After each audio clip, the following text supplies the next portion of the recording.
tulegu kabani loda lambani inono ukurunja Yosama tulegu kabani loda lamba eboko sama chineke dimbazi genyera yaka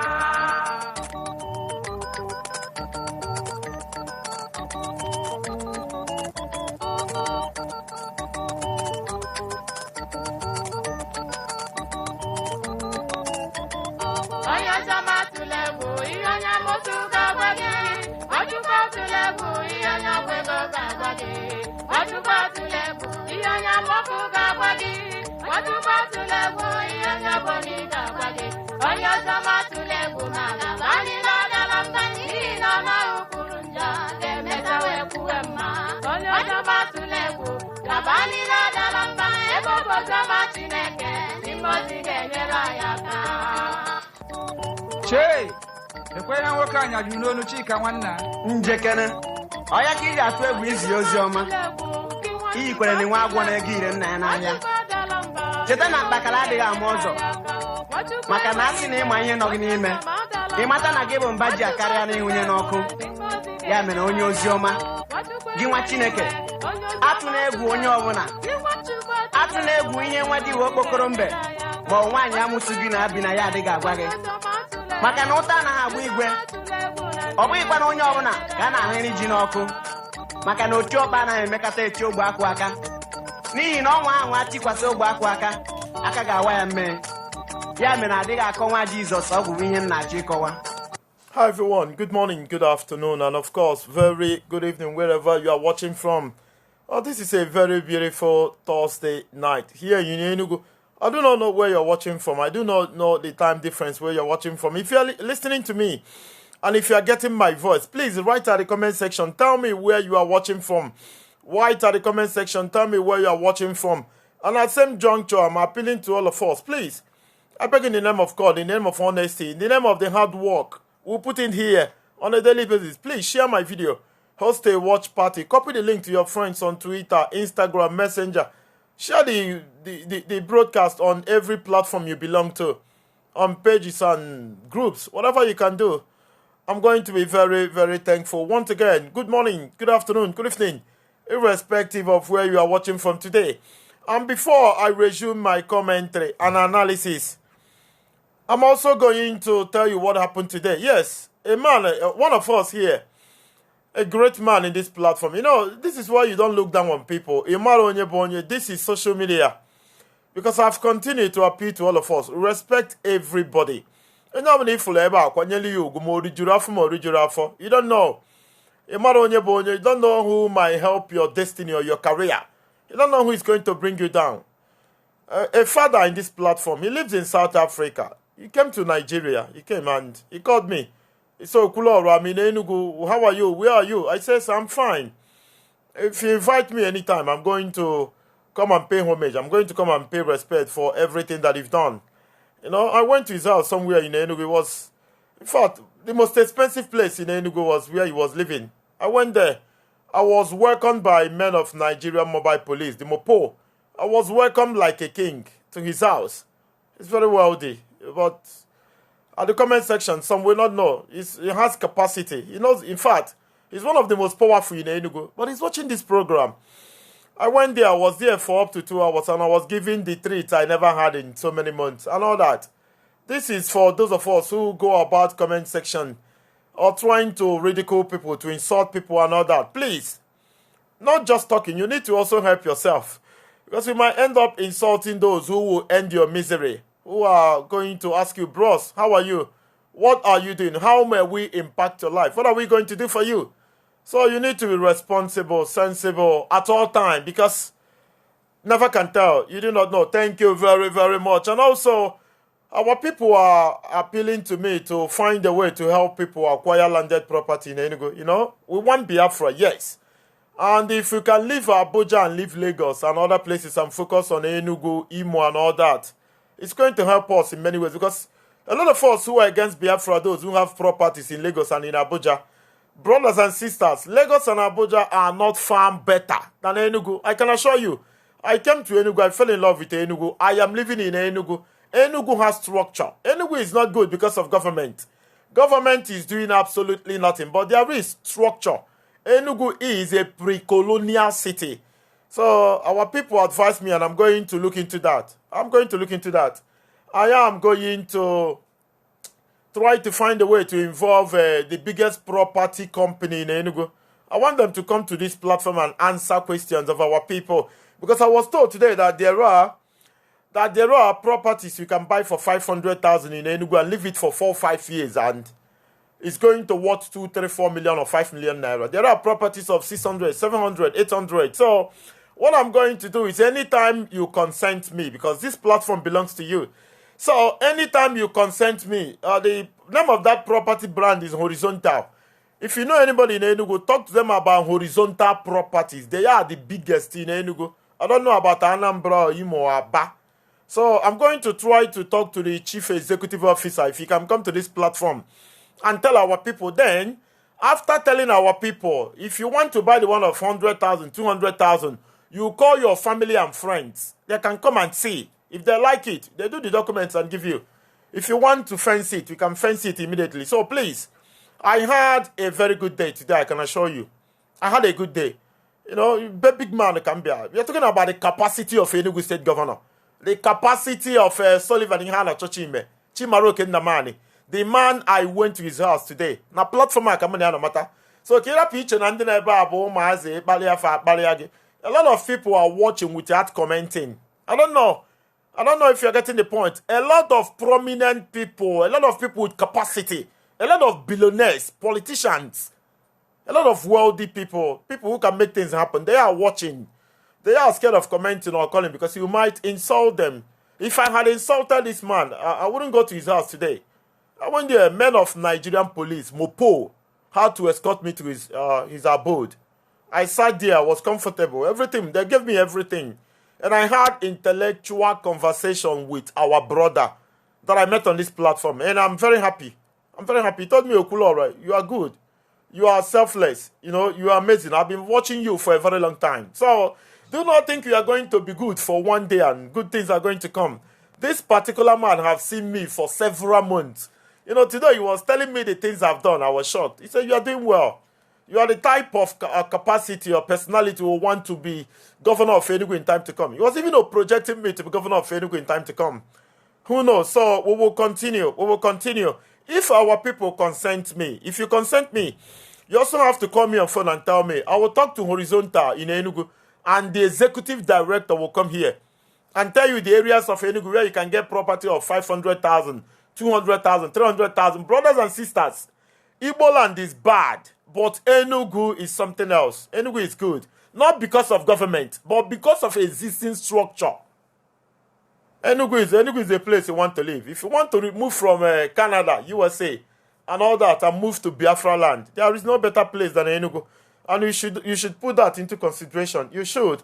It's very, very important. And to the topic of today, what are the challenges Igbo men face? What are the challenges Igbo men face when they bring their wives abroad? Because a lot of them are complaining, Okulora, we'll level abroad, we seek asylum and all that. We suffered, we made money.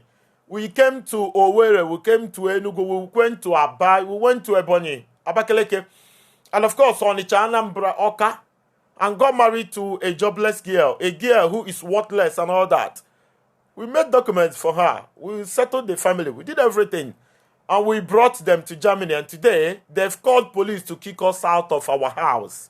You know, these things are happening. And sometimes you hear that husband and wives are fighting in Germany over child support. There's a money called child support paid by the German government to every couple with child and all that. And the men in Germany, our men in Germany, accuse our women in Germany of forming single mothers association. They say they have one in Düsseldorf, one in Cologne, and the other in Frankfurt or Hoffenheim. I can't remember. But the women are still saying that sometimes they are the ones who bring men abroad, and then the men come there and disappoint them and marry a younger woman. I don't know where we'll go from here. That is why I must open the phone line 090. My phone line is, let me pin up the number for us to call so we can take things away. 090 1734 2796. This number is only on WhatsApp. It's only on WhatsApp. Yes. It's only on WhatsApp. It's only on WhatsApp. This is my number. What are the challenges men are facing when they bring their wife abroad? Because many of our brothers, they're calling this platform to say they will never bring their wife to live with them abroad. I say, why? Why is that the case? They say, Laura, you wouldn't understand. Once you bring this woman over to Germany, to Canada, to France, to Austria, to Finland, and they see that the system there favors them, it's favorable to them, the female, they turn tiger, they force you to kick them or to push them, then they call police, and you will be kicked out of the house. Sometimes you don't even see your children again, because the laws of Germany, Austria, Switzerland, Canada, USA will distance you from your children. And the agony of it is that this is a woman, unemployed. Some of us went as far as training their wives in school. I remember what happened the last time I treated this particular topic. A woman called me from Texas and was narrating what is going on with him and the husband. That the husband was an Uber driver when he brought her to United States of America, and now she's working as a nurse and making a lot of money. There is a call. Let's see if you can go to this caller before I continue with my presentation. Caller, good evening to you. Where are you calling from? Odogun nwanne m ebe ka isi akpọ? From Angola. Angola, thank you very much. Go ahead. All the man go ahead. It's boom mother. The topic for Bandeba Epogote Munya. Abro na a bad idea by Woke Ogote Munya abroad. Manemago Munya could say what no business kadia jinje. For me, audio right, audio well okay. As an ebe working at Chotia for the ka ọkpọgote nwunye ya ebe a ịghọtago mana ọ nghọta onye na onye ịghọtago understanding because even self na Angola anyị nọ kịta na enwe ndị ba akpọgotecha nwunye obodo a ịghọtago mana onweze ka di ya si na nyanwa ebe timezi aka n'ihe kwesịrị na-eme ịghọtago by then ọ wụrụ disgrace to di ya with onwe ka ọ na ọba isef a na-akpọ ya na ba isi ya na enye for my own understanding I think I don't think all the right ịghọtago onwe many reasons because ihe na-ekwu kịta na Germany na-enwe child support then enwe Kenya na di ya nwe problem ọmago na nya onwe ọ ga-enwe something to gain am di ya ịghọtago and ọ ga-like ọ na onwe ka di ya si kpawa agwado somehow nyanwa man ọ ga-anọ advantage and to onwe can use the advantage to himself. So my own opinion I would do home it's not good because nyanwa no way am gonna the other side that is for benefit of that family. The other side I want to say no leave no man natazi ozo ịghọtago for my own opinion can you on account the girl the woman not stay back to Nigeria. The man is going there to hustle. Brother, listen, brother, I live in Enugu. There are many women in Enugu today. Their husband is abroad. They are here, and the husband is sending them money, pay shop and rent for them, give them car. How do that car buare umo korobia? Munye gang hang up ebe aji moto igo buru umaze na agbahari na edinafa. Or is it the best thing to do? Or can you say not the complicated? And so in this kind of marriage, all the complicated because one man to one jinaga even side of woke na side of one the 100% sure. Okay, gada barage mano is kegange city yaketa all choice. You otago all ne madino mara wunye no. You otago oge Thank you very much. Thank you very much. Thank you very much. Thank you very much. What are you going to do and what are the challenges for those who already brought their wives to live with them abroad? What are the challenges you are facing? What are the numerous challenges you are facing? And what would you advise those who are still planning to find a way to document themselves and then bring their wives to come and live with them abroad? This topic is typical in Germany. It's too much in Germany. It's also too much in Switzerland. It's many in UK and of course in USA. I don't know about Canada, but Germany is the capital of failed Igbo marriages. I'm being honest to you. Germany is the capital of failed Igbo to Igbo marriages.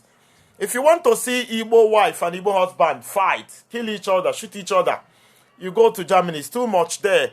And we are going to have so many calls from Germany today. Hello, good evening, brother. Where are you calling from?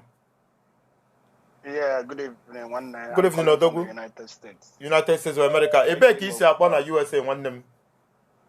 It's from Maryland. Maryland. Thank you very much. Go ahead. And I like your program. Thank you, one first time, Thank you. I used to be an alumni listening group. Department. Go ahead, brother. Go ahead. There are a lot of challenges, my brother. Emma, these ladies, they're gonna they will act as if now they are the most honest, humble people to deal with. But immediately you bring them here, they will not be thinking about you as the man, immediate family, or her own family. Yes. Like I know you heard what happened last year at Texas. Tell us, please. Tell us. Nwoke na-anya taxi na America na-agba Uber wee si Nigeria wee kpọta nwunye ya o wee nọrọ ebe a wee zụgide nwunye wee mechaa nursing wee bido ọrụ. And him in America bill monthly. Yes. And this woman could not support this man in paying bills. Ajọ nwaanyị asị na o jiri ego. Nwoke wee lụọ one day wee jide nwunye ya si ya na ife ọbụla ya ife emechi ya mee taa otu a ka esi wee bido ọgụ. Wee bute mma onye nke a bute egbe. The man killed the wife. Wow. Mistakenly, and the husband, police are saying I think he later killed himself. I don't know the end of the story. But I think to be on the safer side, the best option, leaving your wife and children back home. But brother, you are in Maryland, maybe Baltimore. Brother, I'm in Enugu. A lot of women different obodo Igbo na-eji moto difagote buru small boys say 10 years with na agbahari. Boro fan eje club na allow with them. Is it the best thing to do? That can never be the best thing to do because they are never America. They can go and anywhere. But their dream have been achieved. Who is the man? Bullshit. Because the constitution of this country supports women rights. The whole Western world.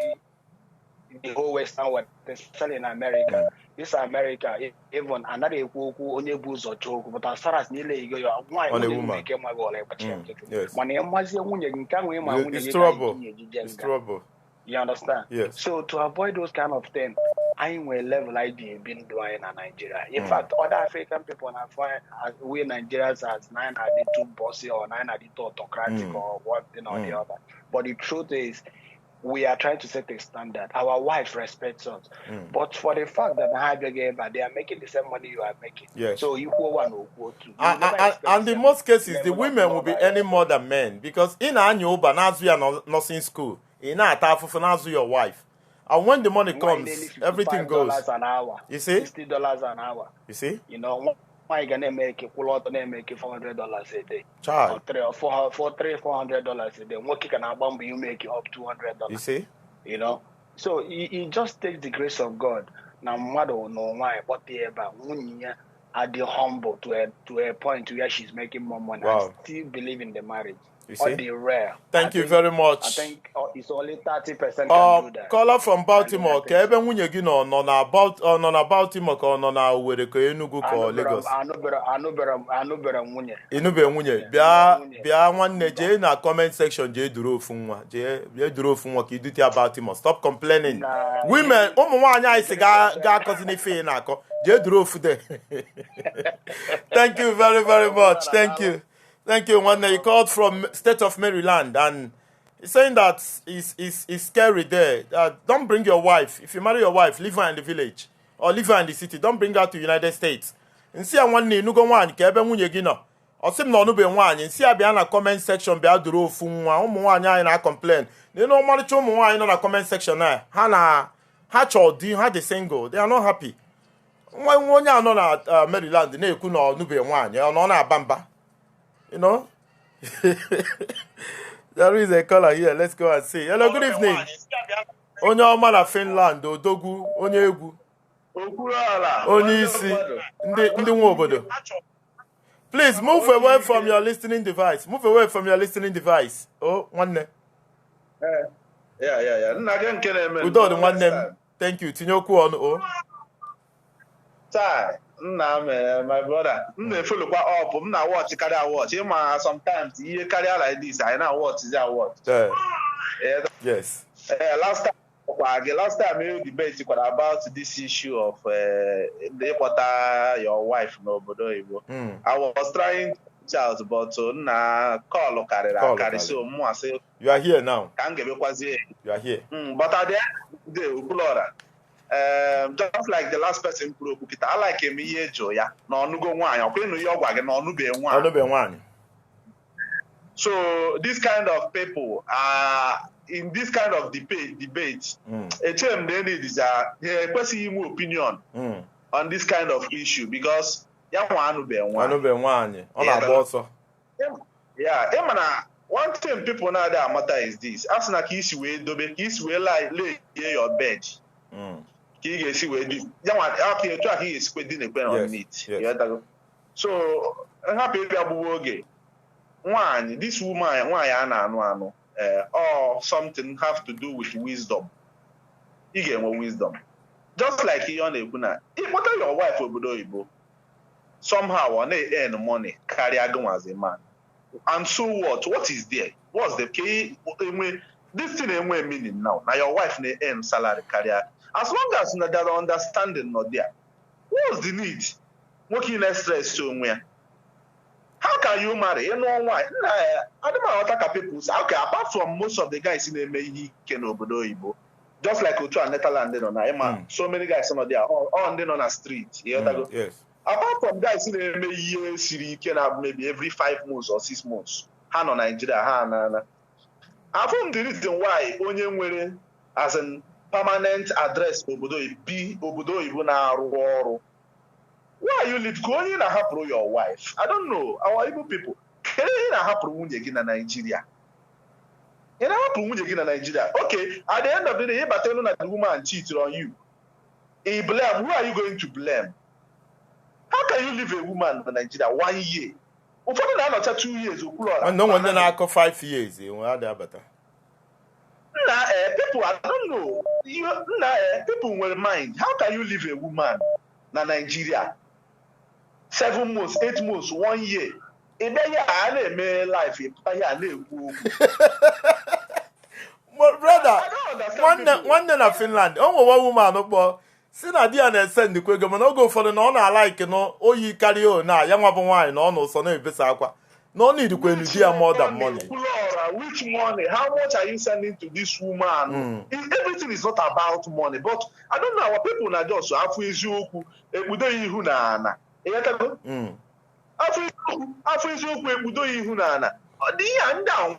okay, most of the guys are not there. Just like last time when they call, hey, one woman see UK where most of these guys not here. They have with something handy. So okay, some are hiding something here, so that I may like the woman here, or that maybe see her. Affair honey with it's very very easy. Even this story, I buy into something else. Don't worry. If you marry, you know why you weigh the necessary things to bring your wife to live with you. We are union, husband and wife. Bring your woman here. You gotta go. Nah, man. I don't know. Sir Bruno, on a child support in Finland, on in Germany. Of course, my wife came here on 20. Okay, let's say my wife got order in Finland on 22nd of January. From that 22nd, she's getting anything on our money. On the today, she's getting it. Does the money go to you or to your wife? How do you use it? Because it's a problem in Germany. Yeah. I have been working, I have been doing well before my wife came. So in our account, they are paying it to her account. Sometimes I didn't even know my wallet himself. Bank card my wife, none on my wallet itself. Bank card, none on my stage. Like it's not like I'm using this. She's a good woman. Mr. Bruno, do not conclude. You married a good woman. I know when you wedded, you came back with your men. And then... there are thousands of them, but our men make them. Make them 1 year. Why are turns to a beast. Are you trying to say that our men are marrying the wrong women? Because I know your wife is a good woman. Are they marrying the wrong women? My brother, it's not about a good. Some people na put one here. Feel na hey marry na one a favor. That's now they can just treat that woman anyhow they want. Because now and now you have done her a favor. You know? Mr. Finland, thank you very much. Mr. Finland, don't go on Mr. Finland. Thank you very much. Can you for the other people too? All right, after the program, you can call me. Mr. Finland, thank you very much. God bless. He's fighting for the women. He's appreciating the women. He's fighting on the side of women. I do not know what our people in Germany will make of this, because Germany is capital of failed Igbo marriages. If you want to see failed Igbo marriages, gunshot and calling of police and high cases of brutality, you need to go to Germany and say, hello, caller from Lagos. Good evening. Good evening, Okura. Nwaanyị mara mma nwa ọma. N'ilu ka voice gị, ị na-ekwu okwu na ọ dị ka ndị mmụọ ozi nọ n'ime ụlọ ma. Thank you very much. Jehovah. Thank you. Oh, the mighty Go ahead. Go ahead. Thank you. My opinion to that is because it's not that the women are bad. Like some men, have this mentality like when they get married, they're always like, I'm the man, I'm the this, I'm the that. Is that wrong? Is that wrong? It's not wrong. There's how you will play your role as a man without making the other person feel intimidated. Yes. Like now, you can as well have the mindset that both of you are in this together. Okay? So there's how you will correct her and she won't feel that, okay, this person is want to like step on me like because he's the head or something. Then you will chip in as in, let's put heads together and find out how this thing will work. We are in this together, so nobody is doing anybody a favor, or you are not as in some people will think, okay, when I married you, you are nothing. Like the way you mentioned before, you are nothing, and I picked you up, I brushed you up, and now you are telling me I'm this, I'm that. So once you keep on echoing such in a woman's hair, believe me, there is a point to which you get that person will turn to that thing you want her to be, even when you marry the good person. So marriage, when you enter into marriage, just have the mindset that we are in this together, we are a team. So let's work as a team. No matter the weakness of the person, the other one will cover up. You know, teamwork. When you work together, you will achieve common purpose in a very faster way.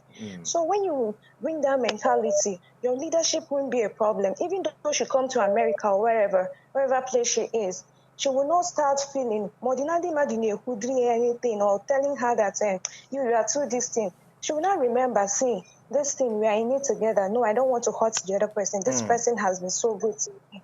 Then she won't even behave like that. But some people now, but it's right.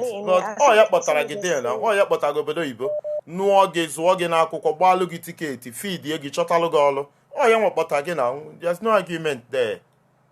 But you shouldn't be saying it. There's a way people say it so raw. No. You like the person and you want to brush the person up. So when you do it, don't always tell it to the person that you are doing the person a favor. As if I don't know how to explain it. Fine. You do it because you want her to be like that. You want her to be that taste you want. So when you do it, don't always come to her face, it's me that brought you this, that.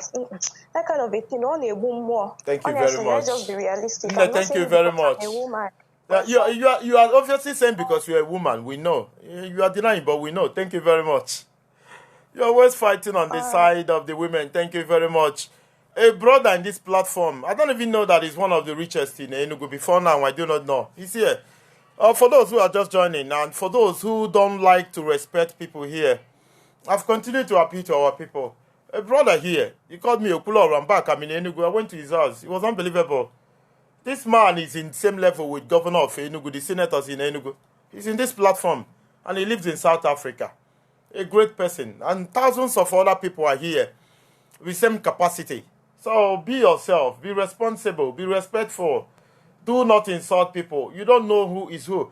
And we are planning to bring the biggest estate company, estate management in Enugu horizontal to this platform.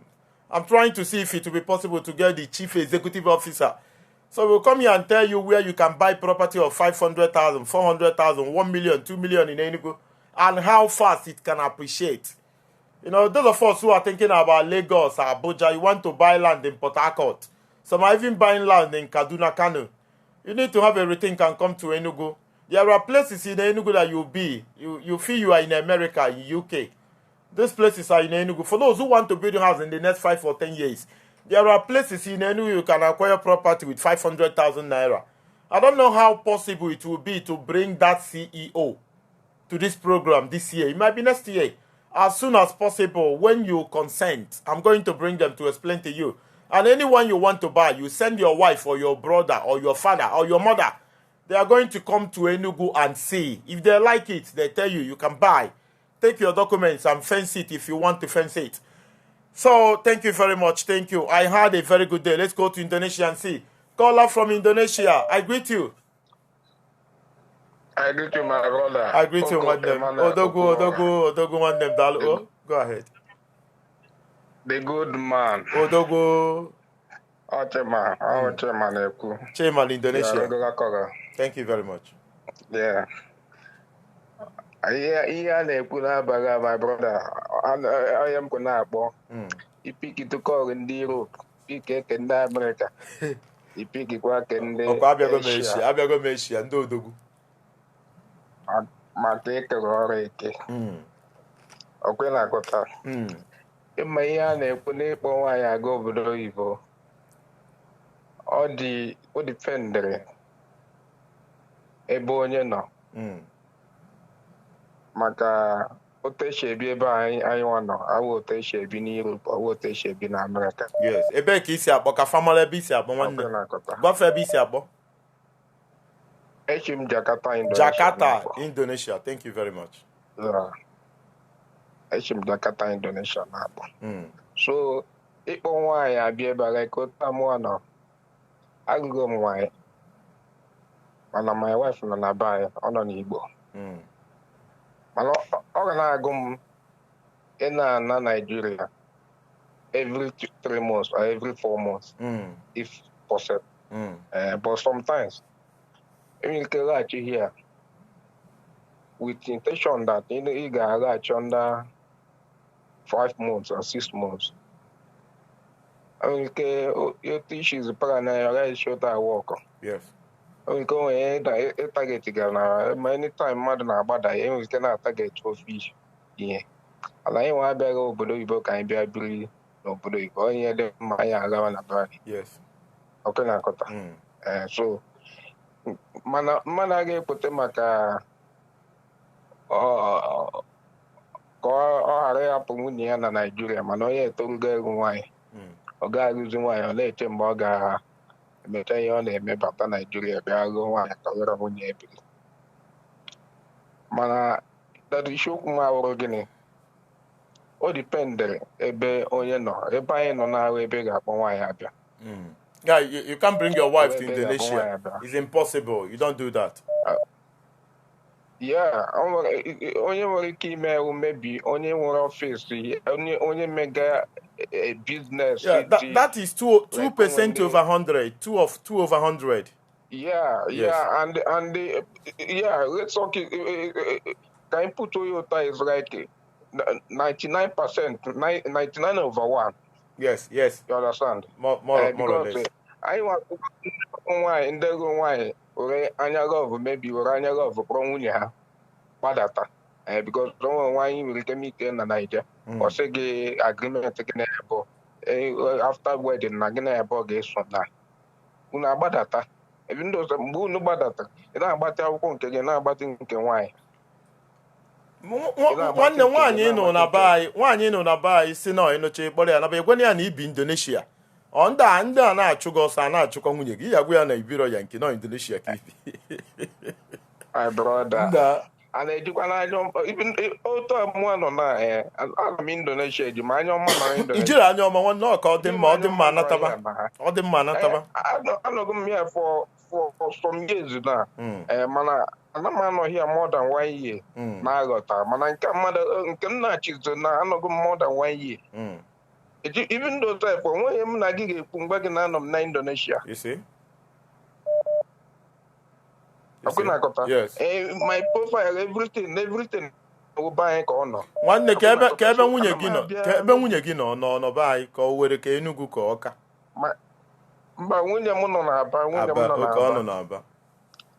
Don't let me business, let me sugar business. All right. So and I get you no be bia we obi kogide na nwa nọ na bai. Apụzi ihe ga-eme here. Mana anyị ga na-ekwu every day mana ga eje obi ma bibia na asị maybe by now o nwere ka onye nke buru by now. You know the end you lose the focus. Thank you very much. Caller from Indonesia. Thank you very much. Thank you very, very much. Let's go to Germany. We must go to Germany before we go to any other place. You know, this I say that Germany is the capital of Igbo failed marriages or failed Igbo marriages. So we owe the people in Germany everything this night. We need to talk to them. But there is a call from the UK.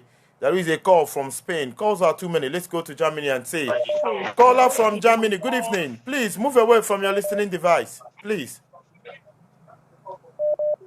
Hello. One, your man at Germany, move away from your listening device. Oh, I want to hear from the phone only, please. Okay, I'm already moving away. All right. Good evening. One, your man, one. Okay. Ebe ka isi akpọ na Germany. Esim Dortmund akpọ. Ngwa tinye ọnụ n'okwu a, ikwusie ka m jụọ gị ajụjụ na-abụ. Go ahead. Okay, no problem. Okwuruola, ihe a ụmụ nwoke na-eme, number 1 bụ na ọ dịlọ mma. Let me use myself as an example. Okay. Mụ na-anọ with my husband. And 2, nyanwa pụchara. Ozugbo nyanwa mechara ihe gbasara m ka ọ pụ. Ịghọtago? Then after ọ nọrọ ihe dịka 5 years, 4 ahụ ise, ịghọtago? Ọ bịakwa bịa kpọrọ m nwa n'onwe m, mụ na ya na-abụ nọrọ. Yes. So ihe nji wee na-ekwu okwu, ihe nji wee gwa gị na mụ na ya na-abụ nọ na anyị nọ atụ di na nwunye nọrọ n'ụlọ, onwere onye nọ isho. So ihe nji na-agwa gị ihe a bụ na ụmụ nwoke anyị adịghị ala eke ịkpọta nwunye ha dịtụ ihe ha na-eme. Yes. Kpọta.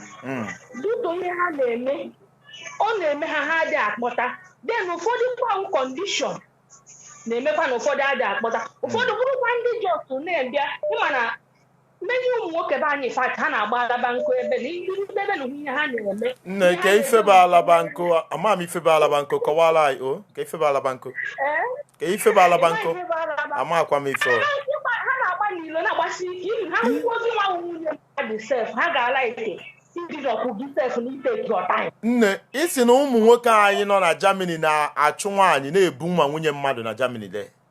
Yes. Nke a na-ekwu na ọrụ gbasara ego na gbasara nke a wee ezigbo tasị because ọ bụrụ na nwunye gị kpọtara gị na ya na-abọ biri n'ụlọ aka unu na-abọ wụdị ofu ihe ka ọnwụ. O nwere nwoke kwuru okwu si gị na nke ya nwa na onwe na ya nwa na-eji ihe nwaanyị ya ji eweta ego were na ya na-eji ihe na wallet ya. Yes, it's very very good. Even ebe m nọ na ihe mmemme bụ na ya ga-adịghakwa na o nwere ka o si bụrụ nwoke be m ihe m ga-eme wụnsị ya ngwa nne ya were jee weta jee chekie ya nwa sef amago everything. Ị ga-agwụ everything, onweghị ihe ị ga-ezori ya. Ị ga-agwụ ya ihe niile ọ mara ihe iji eweta ego n'ụlọ akụ o jide ihe niile ahụ. Ọ ndị na-aghọtahụ bụ ihe ego a na-ezo. Nne ka m gwa gị ya, ọtụtụ ụmụ nwoke anyị nọ na Germany si kama faya akpọta nwunye ha na Germany ka ha nwụọ. Why? Nyanwa bụ ihe a na-ekwu mana onye nke m nwoke be m kpọtara m mụ na ya bịa nọ anyị abịa kọbere idu one day si na ego na-eso okwu. Aka unu na-abọ bụ ihe ahụ ihe unu na-abọ ji wee nọrọ okwu na-achịkọta ya onye weta onye eweta mkpọta onye ejighọ eje na nke onye nke a wee tie. And finally nne Mommy Dortmund onwe ụmụ nwoke anyị si na enwere Association of Igbo Single Mothers na Germany. Eziokwu inugo ya before? O nwere mgbọsị ikwurie na anụbeghị m ya because nwa na onwe m adịghị ledi ịbanye dịka ha si na onwe nke dị na Dusseldorf nwee nke dị na Hoffenheim. Ndị ya afọ ebe ahụ awụrụ ndị Benin. Kedu ihe Igbo maara mmiri ala kacha ebe ahụ ịchọ So nwere ụdịka ihe ahụ na ntị ka m na-anụ ya. No, thank you very much. No, thank you very much. Thank you very much. Caller from Dortmund, thank you very much. Osna ya na di ya na-ebi n'udo. Ụmụ nwoke Germany ama m ebe unu nọ. Let's go to Spain. Caller from Spain, good evening. Caller from Spain, good evening. He's not paying attention. He's listening to the program. Let's go to the UK. From UK, we'll remain in the UK. We'll take one more call from the UK before we go to Germany. Good evening, brother. Hello. Good evening. Hello, good evening. I'm calling from England, Leicester. Leicester, England, United Kingdom. Thank you very much. Yeah, Okulora. Odogu. Ihe na-akọsụ fair marriage buru ibu, yotago. But ka ngwago dịka ike na-eme ugbu a now, as the time mụ na gị nọ here now. And somewhere very soon, our guys be abroad, we start getting married to our fellow girls in as well, instead of going to Nigeria to get married, bringing them over. Now, and the one, when you come to that one, them not total even the more and there is other men, ladies, get married to them. You understand? Okay. Can you believe that somebody met a lady on Facebook and they travel to Nigeria, get married to the girl? I get me for dates here. And here now go or then the girl bataziri here, we do on go on corner no the guy and not gone. No, test working in Nigeria. You see? I get me. Yes. Next 10 days. Yaron was your the guy. The dear Patazi, yeah, the guy somehow. I get me. Yes. The guy be always joke, but Yapo, you meet Zikwana friends outside. Friends outside that way, like Association of Single Mothers in the UK, my brother. Wow. Because here women immediately, government and council house. I get me. They can even then when lawyers and they specialize on that. Even when the weekend, they will help you to get your husband out. You know yes. The guy and I who's on your my boy here. You know my boy, I chop go. Government and I benefit. And do my boy got £300 each, which is 900. Wow. Because he got taking a sort of these two boys at the end of the month, which is 100. Who go baby? Requiring work savings. What to giga away in England, they buy business, that's a believe. I get me. So he got here. Now, another one I work one but you only look on one in Nigeria. Give a one you gave big go from one in Nigeria, but I gave you before that. Why get me? Yes. My brother, I will advise everybody go and bring your wife. But on your who's so wide there. You have to go in here anyway. But I feel that I'm telling you, that she here, Lawa, got water. One more say so. Ọkwanda ka na aya nwanne m ụmụ ọmọ say so ha na-enye nsogbu. Fancy can what Sileku in one or you if you do not Sileku in one you work in Nigeria. Nigeria with the Kehana ROS. I get a mail. We are park, Yakoshe, Gaba, where they got before I name para my gaga wire here. Yotago, then you are going you can ship a pipe or load, don't worry. Yeah, but I hear we're not be the guy in Nigeria. No, we're going on Yan on the Naya, the next the guy. You see? Eh? Shameful.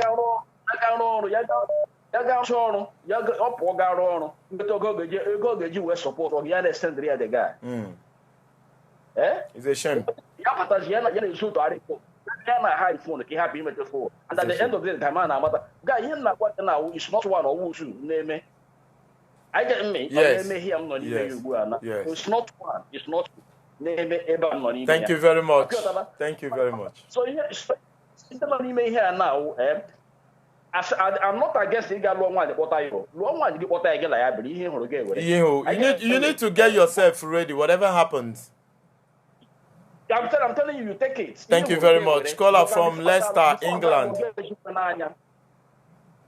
Okay, my brother. Thank you very much. Thank you. Thank you very much. Thank you very, very much. Let's go to... Oh, we should remain in London. We should remain in London. Caller from England.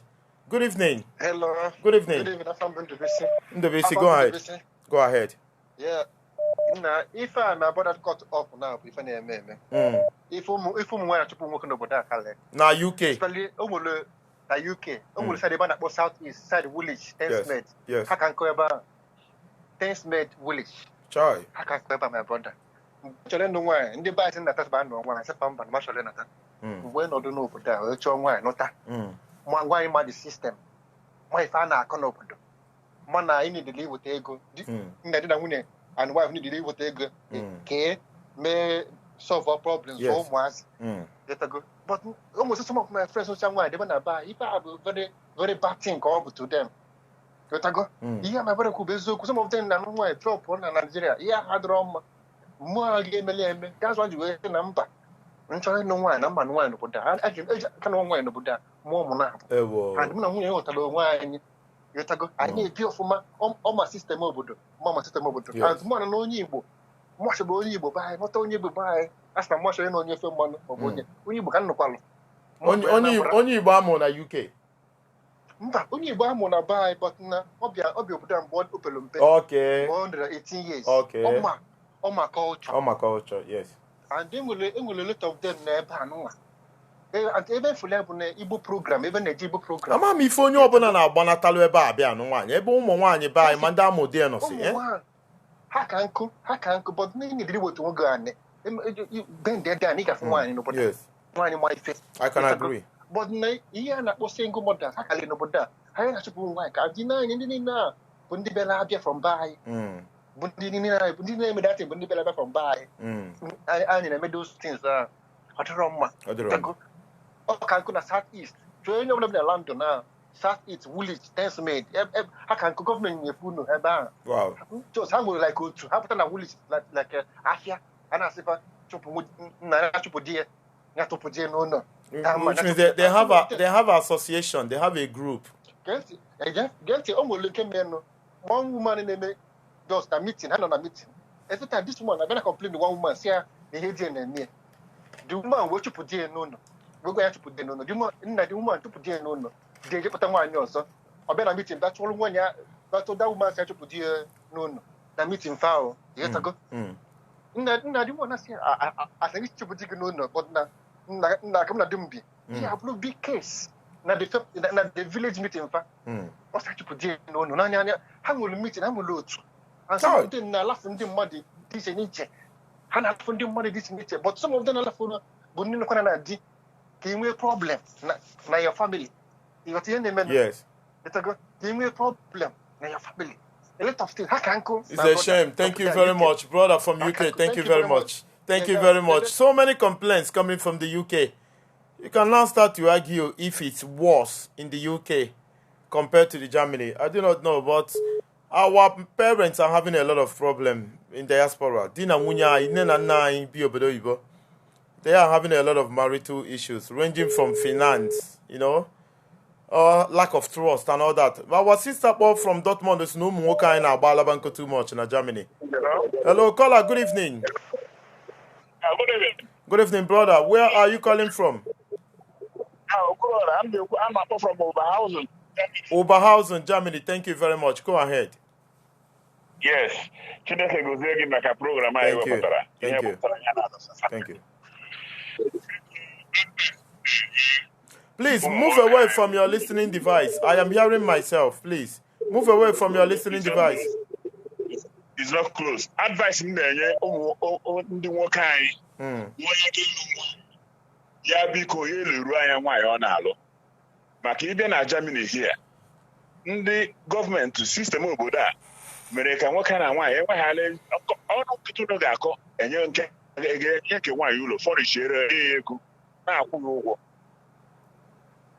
ha chọrọ story at all and obodo a 50-50 ụmụ nwaanyị banye gbagote ya nwa ihe ọzọ mana the truth nwụrụ onye ọbụla ga-elu nwaanyị leruo nwaanyị ọ na-alụ anya because ịlụrụ nwaanyị na ịhụrụ nwaanyị n'ụzọ kpọrọ nwaanyị lụọ ịpụta ya ahịa ajọ ikere ihe ọbụla ifuru iwere ya mana ọ gwara ilere nwaanyị anya kpọrọ ọ dị mma na mmadụ lụọ nwaanyị ya kpọrọ nwunye ya kpọgotebe ya ọtụtụ ndị mmadụ na-akpọgote nwunye ha nọrọ ọ dipendịrị nwaanyị edoro otu ọ dị maka orientation matters kedu ka esi fụ onye ahụ onye azụrụ ọfụma bụ onye azụrụ ọfụma onye na-azụ na ọfụma ihe ọ gụrụ gị bụ ihe azụ ya ọfụma enwere ụmụ nwaanyị na-alụ nwoke bụ ofu jip lọta ma ha amaghị ihe nwoke ahụ na-ewere bụrụ jip ahụ lọta mgbe a na-ekwule ha alụọla ọ bịazie ya ihe ahụrụ awụ ihe ọjọọ ahụ nwoke ya rụgide ọrụ ya na ya azụrụ ezigbo akwa di na ọ lọrọ nwaanyị na-ahụ iche na ihe niile lụta ahụ mana dịka abịazie ihe awụ ihe biggest problem bụ na obi na-eje ego niile nọ n'elu ụwa but at the end of it all ya bụ eziokwu na ihe adịghị ihe owuwe group ya because nwa ọ bịakwara ị gaghị ihu dị ya ka ọ hapụ ịkwa ọ ga-apụ meet ụmụ nwaanyị ọzọ gaa afro shop gaa school gaa other things mana ka ọ na-aga ka ọ na-enwetakwa the bad ones enwetakwa the good ones ihe onwe ewuzi onye ga-decide I'm hearing, but your voice is not clear. You need to call me back, brother. The call is not clear at all. I don't know if you are using... Hold on. Hello, are you hearing me now? I am hearing you. Okay. Ihe nọ n'ime ya wanye gị nụ nwanyị ihe lụrụ obi nwaanyị ọ na-alụ anya ọ ya wụ ihe matara most. Ezigbo nwaanyị ezigbo nwaanyị achọ nwaanyị wajụ nwaanyị. But brother, the point is some good women do change. You can see a very good woman, angelic. At some point, she will change.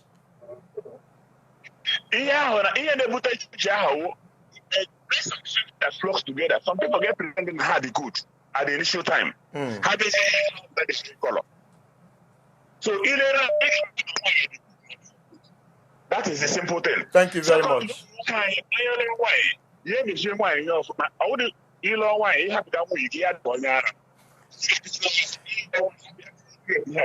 Ọ dịghị mma ọrụ ihe mmadụ hapụrụ otu ahụ ọ ga-adị ị na-aghọta m na-ekwu brother, this call is not clear at all. It is not clear at all. I'm not enjoying the call. It's not clear. It's breaking. Yeah, let's go to Germany, and from Germany we'll go to the UK. Information is critical, but when information is not clear, it becomes confusing. Caller from Germany, good evening. Odogu. Onyoma ndị Germany abịakwa. Ebe ka isi akpọ Odogu? Eshim Hanover akpọga Hanover. Onyoma na Germany. Onyoma na Germany. Hanover ka isi eje Odogu. Tinye ọnụ n'okwu a o. Nwanne ike gwụrụ. Nwanne akụkọ karịrị. Obodo ịhụrụ a na-akpọ Germany anyị nọ n'ime ya. Nwanne akpọla nwunye gị aja ahịa nwanne. Why? You know? Why? Yeah, okay, can go give an example. Somebody, a lot of women in the na Nigeria, na-achọ ndị nọ ala bekee, you know, who select when. You know, here and then I wo a hustler. Ha ni drafta ha na Facebook, ha na-eme ụmụ ihe ndị, you know, ahụ kutage. Somebody who kutere ya, so the guys na ga-emere akpọta na Germany. You know, ọbịa obodo abịawo ya gwa ụmụnne ya na obere ala ha nwere site sụchasịa ya na di ya sọ ga-akpụrụ ya. Ọbịabedi abịa asụchawala ala na village. Onye na-aga Germany. Eji arụ ụlọ. Ka m gwa gị the main problem na cause this thing wụ ego. So ihe niile ha na-ekwu ma onye shiri ike ma ihe niile ego ihe na cause the problem. So ọ bata ebe a na-akpụ ịma na ala bekee wụ ị ga-akwụ tax, ị ga-akwụ ya bill, ị ga-akwụ nke, ị ga-akwụ nke a. So mgbe ọ bịazie dịka na-disappoint ya like ọbịa arụ ụlọ emesachara ya ala ihe ọ ga-emezi which was anyhow ebe ọ ga-esi enweta the money and the easy way iji nweta the thing wụ ịgbapụhala nwoke mebi uju ụmụ 3 ma abụọ the government ga na-akwụ nwa and a ga-enye gị ezigbo ụlọ and ikpe hụla na ego ha abatawala so and onye a ndị bịa bata hụ na nwaanyị nke a na-eji ụmụ abụọ a na-akwụ ya 1,300 a na-akwụ ya 1,400 ya nwa ya na di ya bịa na-agwa di ya ha afa na zinga na ụlọ anyị na village zingi mmiri bupụrụ ya ịma tris ụmụ nwaanyị ha ga-achụ n'ofu akọ ka ibi n'ihe ego gị na-agwa ya kwụ bụ ụgwọ ụlọ akwa ụgwọ telefon ndị telefon a na-abịa ịma ịnụ iwe ewewe ya ele ihe o ji bịa ọ na-ala bekee ana onye ana ụmụnne ya nọdụ Naijiria na-aṅụ garị ya ma anọdụ ya na-eri salad na nke ahụ gakwa ha eme nwanne o setela nwanne o bidola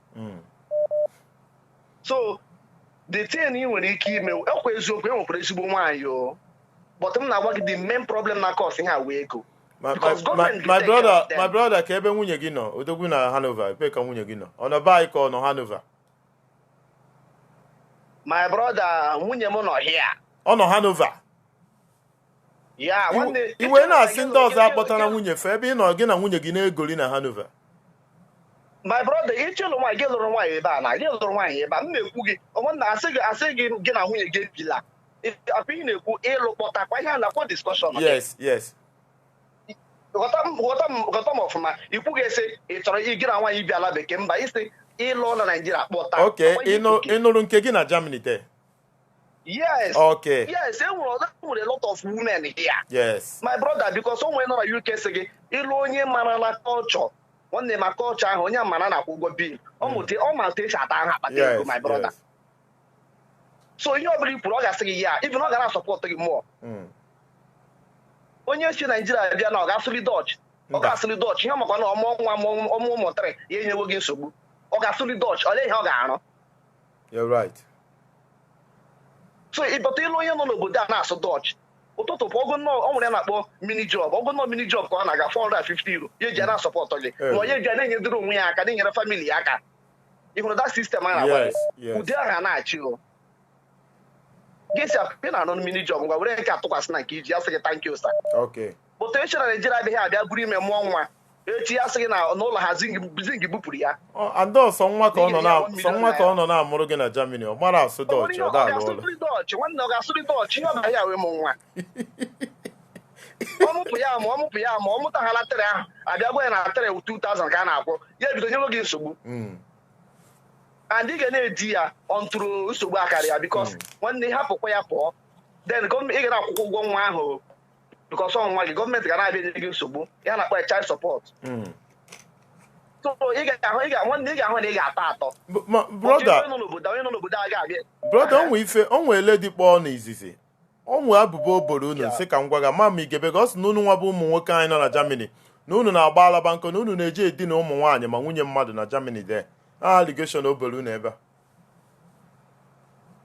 Nwanne nke ahụ wee eziokwu nwanne ị na-aga agba araba nkụ nwaanyị ụmụ ndị ọcha ka nkụ so ọ wee ga-atụwa nwa onye isi ojii ya kpọtara nwaanyị onye isi ojii na-agwa gị ịma na ihe ndị isi ojii ọ bụghị problem nke ya ihe nwaanyị onye isi ojii si ya halo ya gwazie gị na vọn ya mebiela ihe ọ ga na-ekwu okwu ego so ka ihe ọbụla a na-achụta nwaanyị nọ na-achị nwaanyị bịara iwere ọ ga na-agwa gị na Bond Street na ha na ebe si lọvụrụ na ya na ga-emelikwa ihe nọ n'ime ya ọ bịara ọkụ so ka onye na-agwa gị na ya na-aga achụgharị gị ha ibiri ọ na-eme hụ ha sị afa nsị gị helo gị sa ha gị gawa ebe ị na-aga my brother because ọ bụ problem ihe ahụ ihe ịhụ ga dị awa ọkụ faya ị gaghị ala ugbu a na ya bịa sọ gị ha afa na kredit kaadị ọ gbajiri agbaji ihe na-aka akụkọ nna gị mata ọ bịala akụkọ ndị mgbu na ọ tụfuru kaadị ya this and that na this one na ha afa ndị biko na gị bụ iti ego ị nwere ike gbaji gị ego ahụ agaala so onwe ihe onye aka onye nọ na nwanne m na Hanover, thank you very much. Onye ọma na Germany, nnukwu mmadụ, thank you very much. A very brilliant call from Hanover in Germany. There is another call from the UK. There is a call from Italy. There is a call from Norway. There is another one from Germany. Caller from Germany, good evening. I don't know if you are there. Caller from Germany, if you can hear me. Calls are too much. There is a call from Germany. Caller from Germany, good evening. Hello. Please move away from your listening device, please. All right. Onye ọma na Germany, ebe ka isi akpọ na Germany, nwanne m. Na esi m side Stuttgart. Near Stuttgart. Thank you very much. Go ahead. Maka ife a na-ekwu ịnụ nwaanyị n'obodo oyibo ị na-anya efu na ụmụ nwaanyị n'obodo oyibo ka nwa advantage karịa ụmụ nwaanyị n'ọbanyị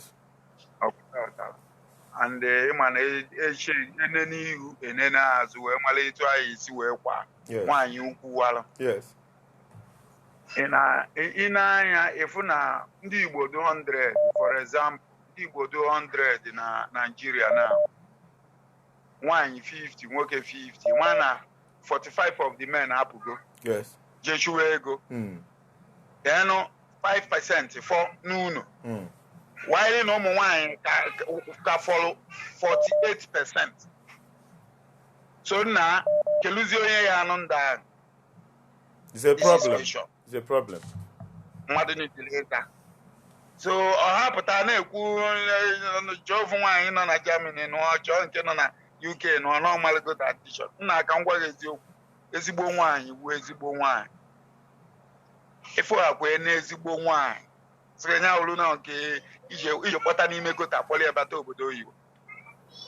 Ọ bịakwa etu ahụ ndị ọzọ si eme odelukwa anya nna m ke ka a ga-esi na-eme identify ezigbo nwaanyị enwe ndị be ifu ha na-eme ọfụma obere oge fa chenjie and ike agwụgwụ ụmụ nwoke and all that.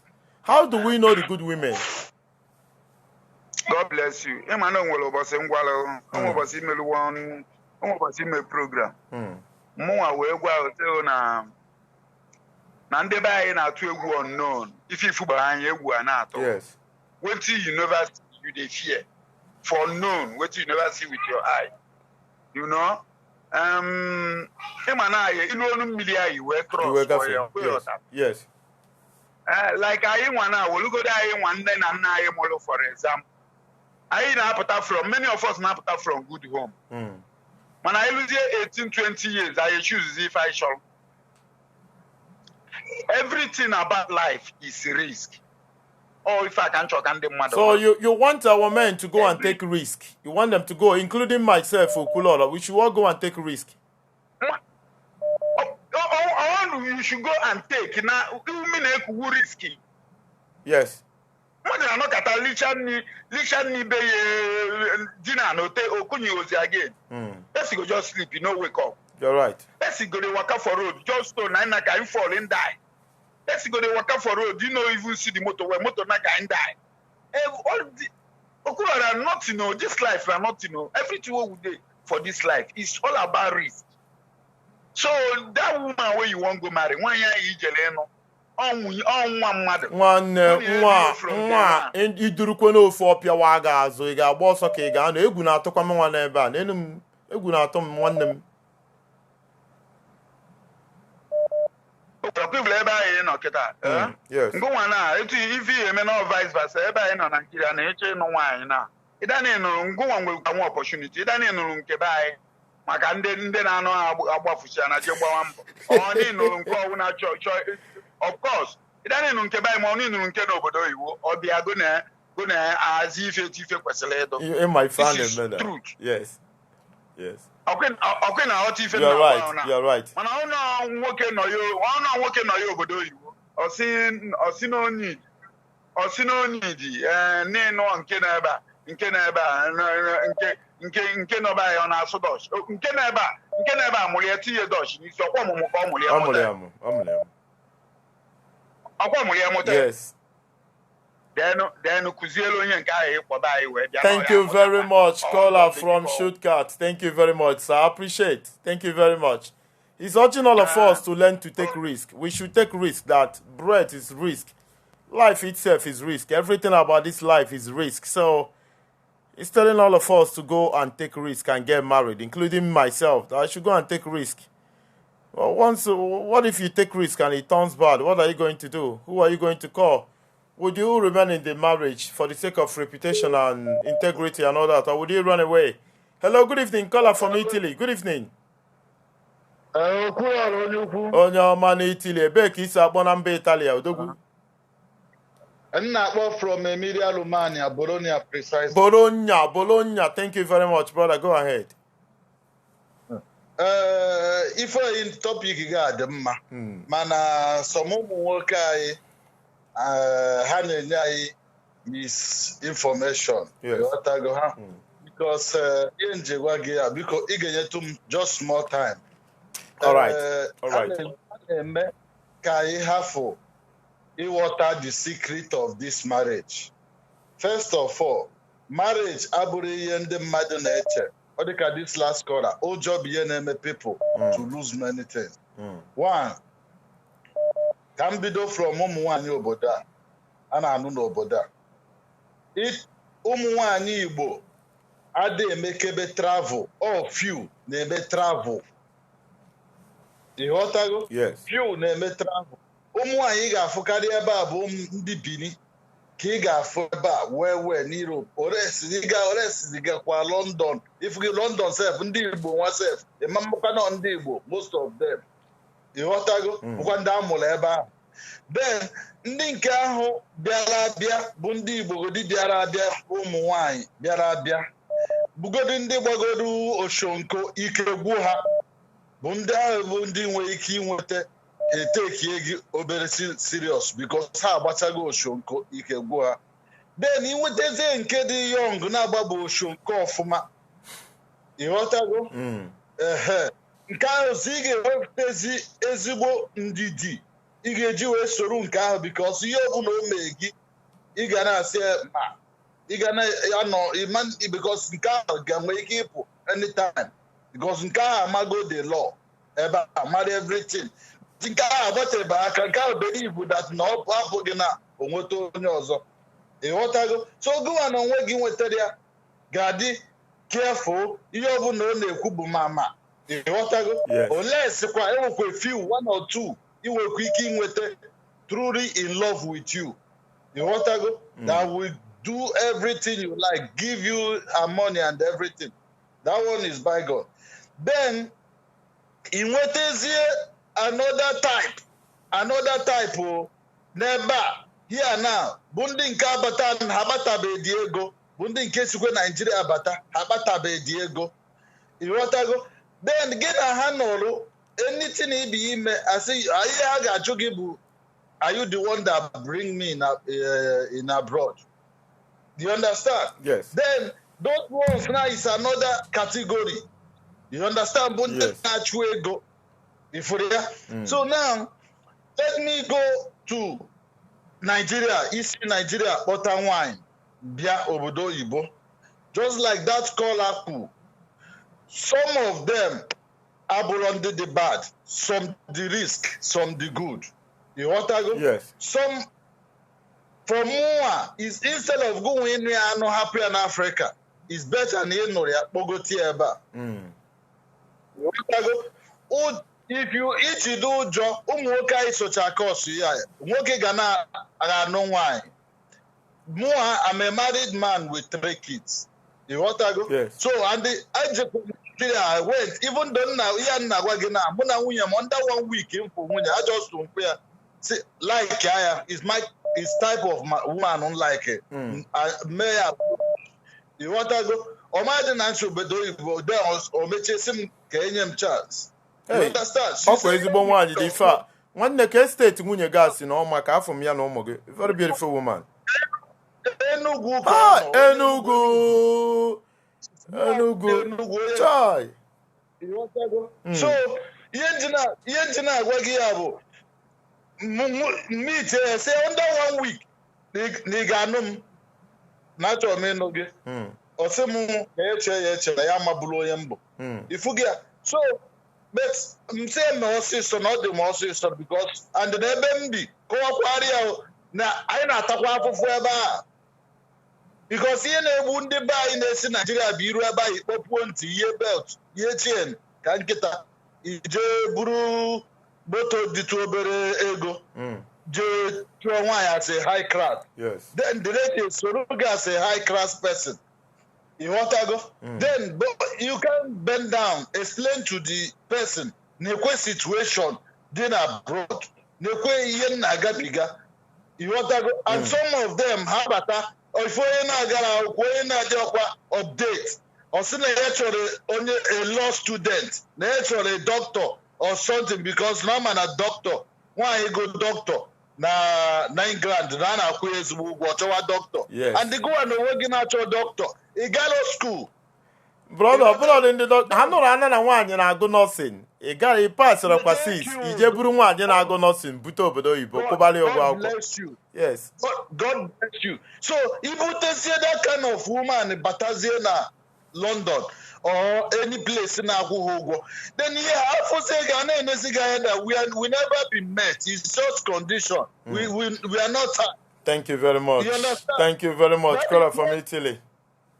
you Thank you. know type, yeah. So because let's keep pride aside and love our women. Thank you very much. Caller from Bologna in Italy. Thank you very, very much. We are going to go to the UK to speak to our very experienced daddy. Hello, Daddy, London. Good evening. Hello? It's reconnecting. I don't know what is going on. Let's go to Germany. I couldn't connect. Oh, let me get back to him. Daddy, London. Good evening. Hello, good evening, my brother. Good evening, sir. Sir, good evening. Thank you. Sir. Thank you. Oh, Dr. Wilson Napo from England. Dr. Wilson, England. Thank you very much, sir. Yeah, the ex-burger in Mönchengladbach. German burger. Yeah, in Mönchengladbach. Mönchengladbach. Thank you very much. Many of them. Actually, ihe dị n'elu nwaanyị wụ o si na asị n'aka onye wetara ụdịrị nwaanyị ị chọrọ ihe na-abịara gị. Iwetu onwe gị down, ị ga-enweta ụdịrị ihe ị chọrọ. Ị chọọ ya because o nwere ilu anyị na-atụ mgbe anyị bi n'Aba sị ihunọta ana efu aba. Ịkwụrụ ọtọ ma mfu aba. You understand me? So mgbe m gara ịnụ nwaanyị, yes, afụtụbere nwunye m before. Mụ afụtụbeghị ya na ndụ m before.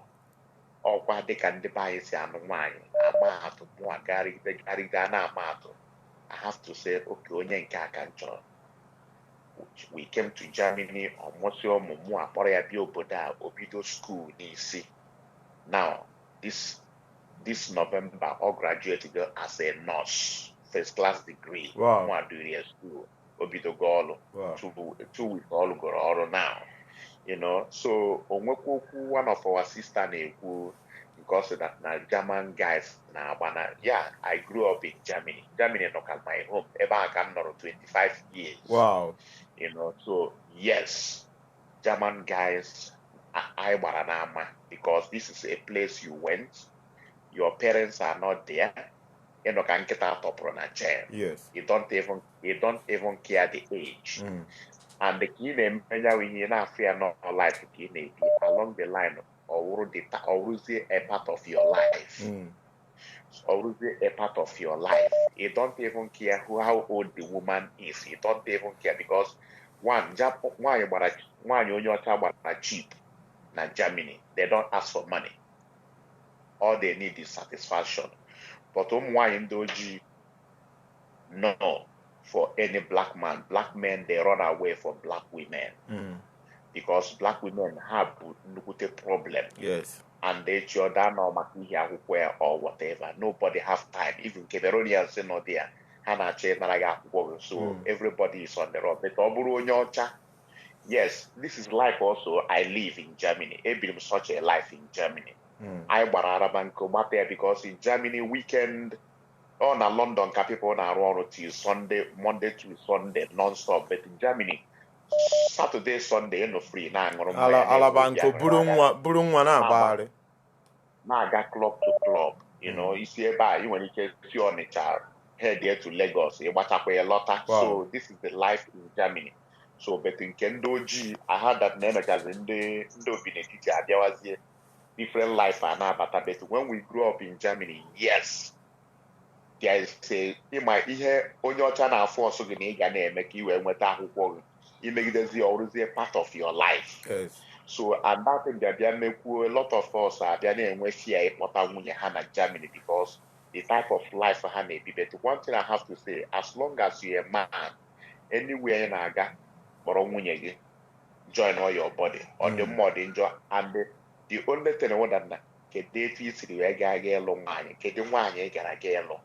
Ịpụta in a ịgbapụ level, you will get nwaanyị ga-eme gị admire na ịgbapụ level. Yes.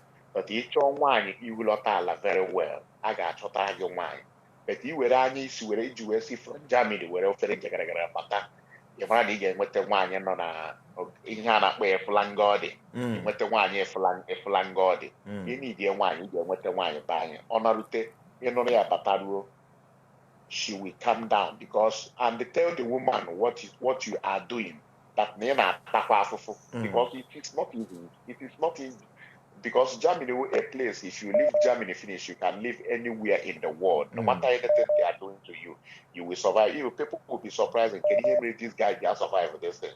Because you have faced bully, you have faced racism, you have faced a lot of things, both in the job. Make more you survive or no, but in London here. You know, so in London, like yes, they were according to G, the way buru like in the n'obodo a but o nwere onye nwere time like ụmụ nwoke be anyị nwere time ịbịa na-achụgharị ụmụ nwaanyị ndị ojii be anyị or ya lifestyle ndị ofe you know because everybody focused on his or her work you know and ụmụ nwaanyị ndị be anyị ga-enweta here ịhụ ha ụmụ nwaanyị ndị be anyị nwere ike inweta majority of them awụrụgo aka nwụ here ka ife bụ nwaanyị ịba aka nwụ odogwu kọwala anyị ka ịghọta oke ndị ewere go ọrụ rụrụ ya onwe ha adịgo weak their age agbagotego and they still being a woman they still claim that they are superior agadi nwaanyị babies so they still claim that they are superior unless you nwetara ụmụazị ndị amụrụ here and their mentality is not the same thing like anyị nwa si Africa were bịa amụrụ m ụmụ nwaanyị I get 4 girls you know. So I'm teaching them how it goes, how our culture goes, so that they will be aware of it, you know. So most of them, their parents had made it difficult for them to stay with the black man who see from Africa. One of our brother then, Casey from Turkey, their parents are not support. And you will get your nature with it. Calm one down, you get a woman. This is what I can say. Thank you very much. Thank you very much. Our daddy from London in United Kingdom. Thank you very, very much. Let's go to Germany. We'll take a call from Germany. We'll stay in Germany. We'll remain in Germany before we'll go to China. Hello, caller from Germany. Good evening. Hello, good evening, Okulora. Onyama, good evening. Tinyonu no kwa wanne. Yeah, because I take time to get your program this evening. Because before I continue, actually, every statistics I go see na Germany will headquarters of failed marriages. From abroad Germany, from here. From from the number of calls I name with the complaints I name with it. Okay. Yes. Okay, I just want you to know that most people know in Germany and are loading wine about Germany. So, all fair marriages are fair in Nigeria. I go on Nigeria. Over on the Bogota, Wunya because so as Kanamuko, wine. Now we're on Wunya. Go to Bend. I want one. Whatever. Can I borrow Wunya? Keki get some more. Can I borrow Wunya? One day. Keki get some more. I said it last time.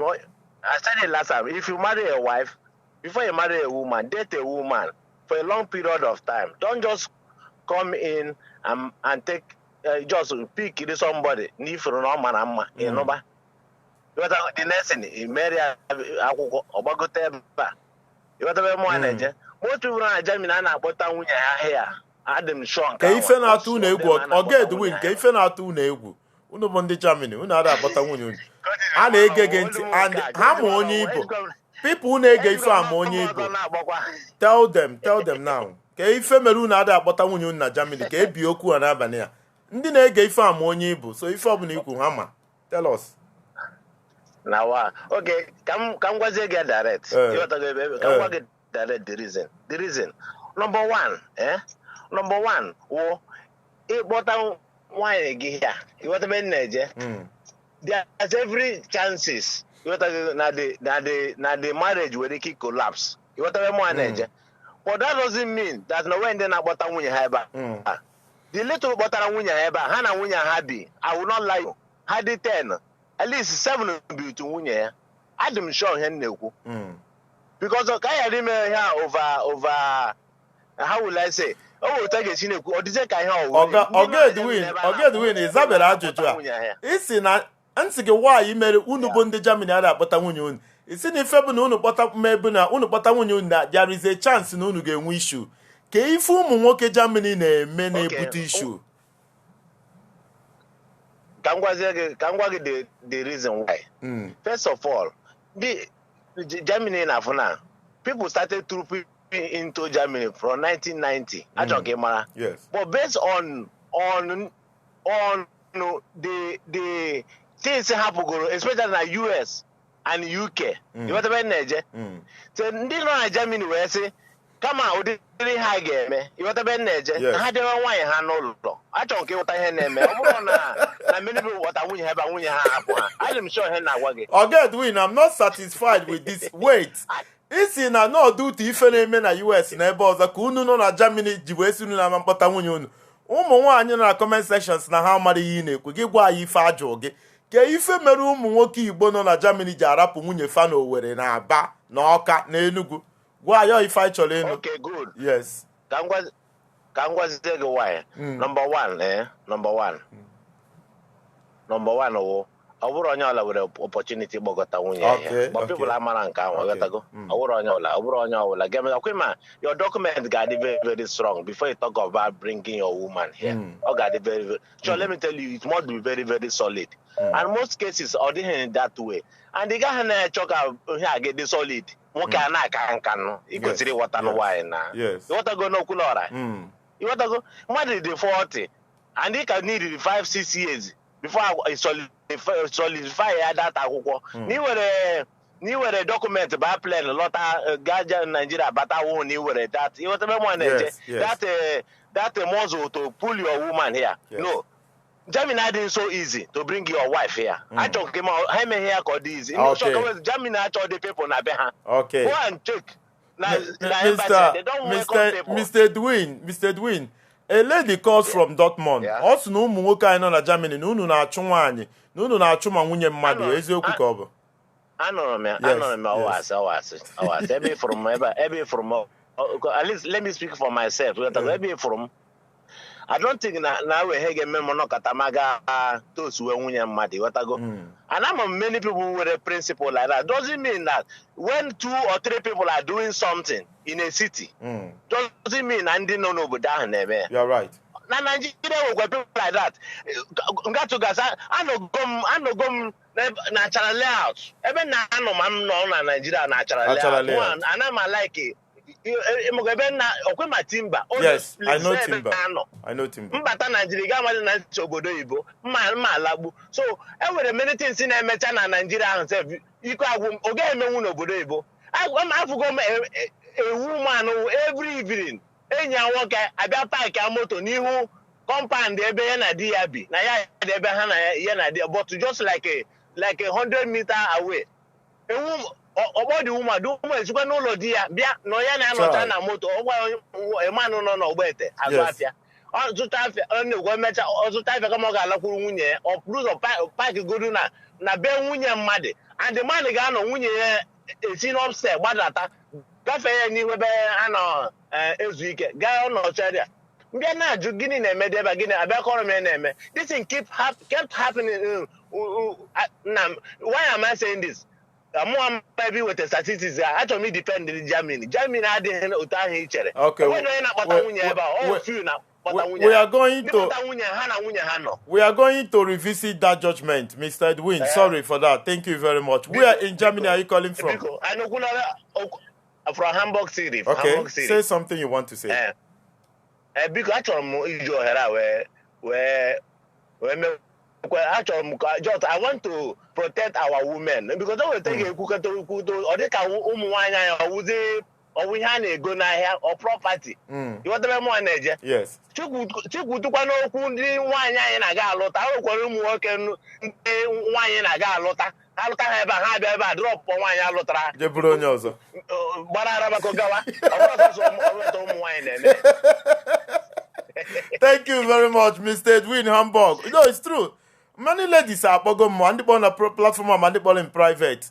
You know, women who name off from na ba ije kpọrọ one boy enwere ife ọ na-alụ kpọta obodo oyibo. The boy bezie London Bridge nature simba na nwaanyị akago nka. Mgoje chọọ ofu nwa 24-25 o topuzie ma ọ mee na-ebe akwa n'ịma ma ọ mee ya akago nka ma ọ mee ya etipiago. mommy ya akpatago ego ihe o ji kpọrọ this boy bụ ka o jee bata onaka this boy na-agba ya mbọ ụkwụ na-ebi ya aka n'ebe ọ na-ebi ya ndụ a na-abata ime ndị mommy na complain bitterly a lot of them. Let's go to London. Caller from London, good evening. Good evening, Okulora. Good evening, brother. I greet you. All the man want them ezigbo mmadụ. Ndewo Okanga. Please, I'm on the motorway, but I had to pull up somewhere to make this call. All right. Because there was some certain analysis, some of our, with all due respect, our guys now in your group, but I become so livid. Please give me just a couple of minutes. Let me clear something up, okay? Now, and I said that I can't imagine why some of our guys that will come on air and they use their personal journey. I mean, it's all good to speak out of experience, but if you use your singular journey to come and start making points without learning in the society what is happening, I don't think it's right. Yes. First off, I've been in Stuttgart 20-something years myself. I'm a German citizen, like you know. Before I move over to UK. There wasn't anything about Germany anybody will have to tell me about right now. Going to Germany, and so on and so forth. First of all, in Germany, you are isolated. You are not allowed to move from, for example, from one local government to another, unless you wear paper. You are not allowed. You are highly isolated in a room, in a corner somewhere. You'll be licking your wounds all day long. For you even to make any movement on the street at all, to look like somebody so that police will not stop harassing, so that police will not continue harassing you, so that even Monday, I forget as a human being, you have to be claiming what you are not. It's like you claim like neighbor an American, and so on and so forth. And the guy you have to go to clubs. Even without having money, you have to borrow and go. And look for a girl, a woman, whatever you see, to have paper. Because that's no you didn't do. All right? Yes. And you wear that paper, you have to maintain it and nurture it very well. Because one mistake you have entered their data and you are finished. And you are not going to be rescued. Number one. And again, what is extravagant in Nigeria is a normal, basic lifestyle in our Western world.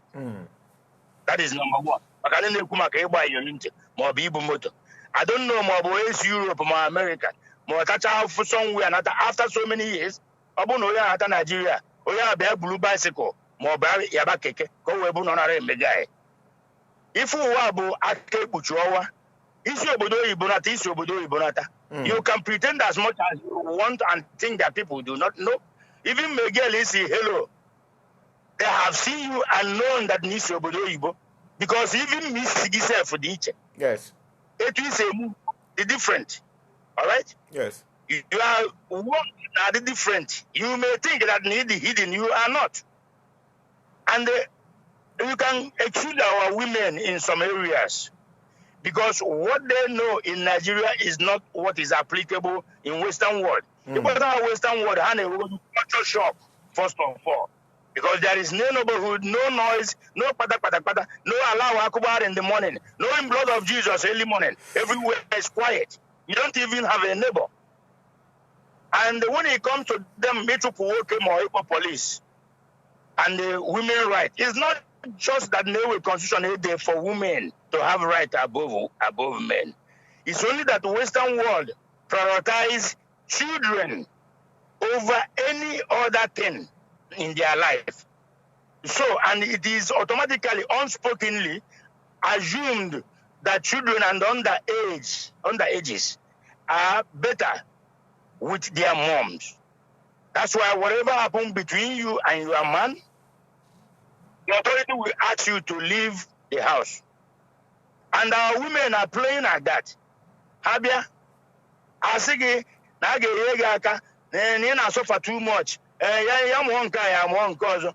Ina yogo de kamuta nwa mana omwa ofu or ibo or ito.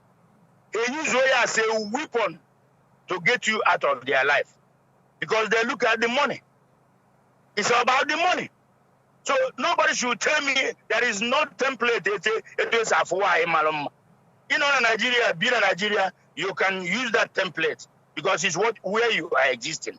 Not in Ochaiba, how many years now?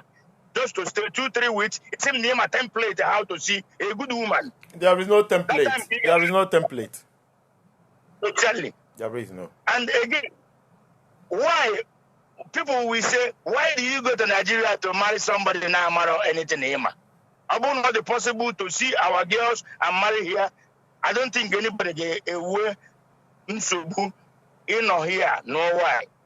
You find a white woman who respect you and lick your feet and may look everything and they don't want any money from you.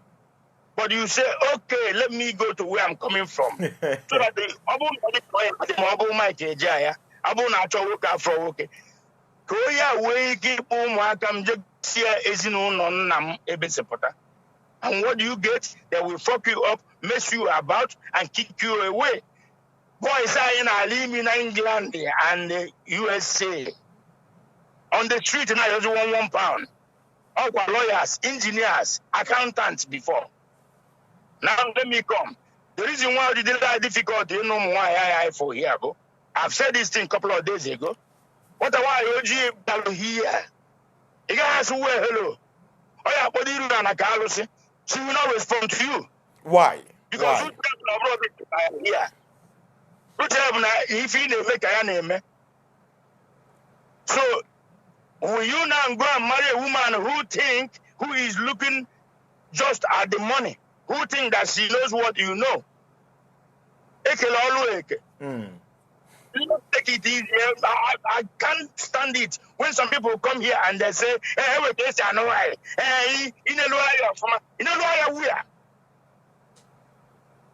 the problem is the environment is in Airport, DJ. Our own way of life and the way we find ourselves is so dangerous. And don't forget, Daddy Kenga in UK. With all the experience you've had in Germany for close to 3 decades, you live in the UK, you are well-to-do. We young people, we need to get married as soon as possible, but finding a woman to marry is difficult. And the most heartbreaking part is when you see somebody to be angelic, you pay bride price and everything, not knowing you are getting married to Jezebel. What would you advise us to do? A lot of us who are ripe enough to get married are scared. Myself, Okulora, I don't know where to go from here. I don't know who to go to.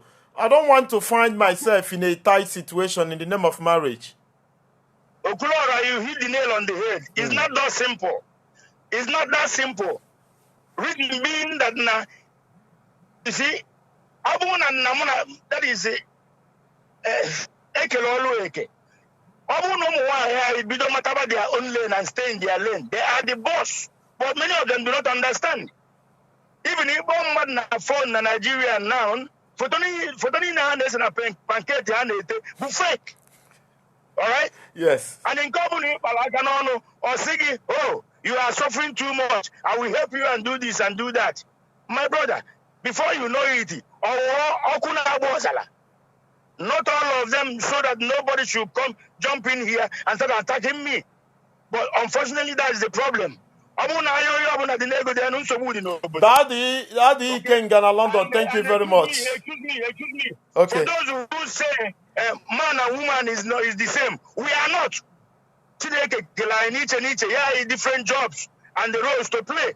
One and equal. They are no matter put out this platform that prove to me. Why not work out? All right.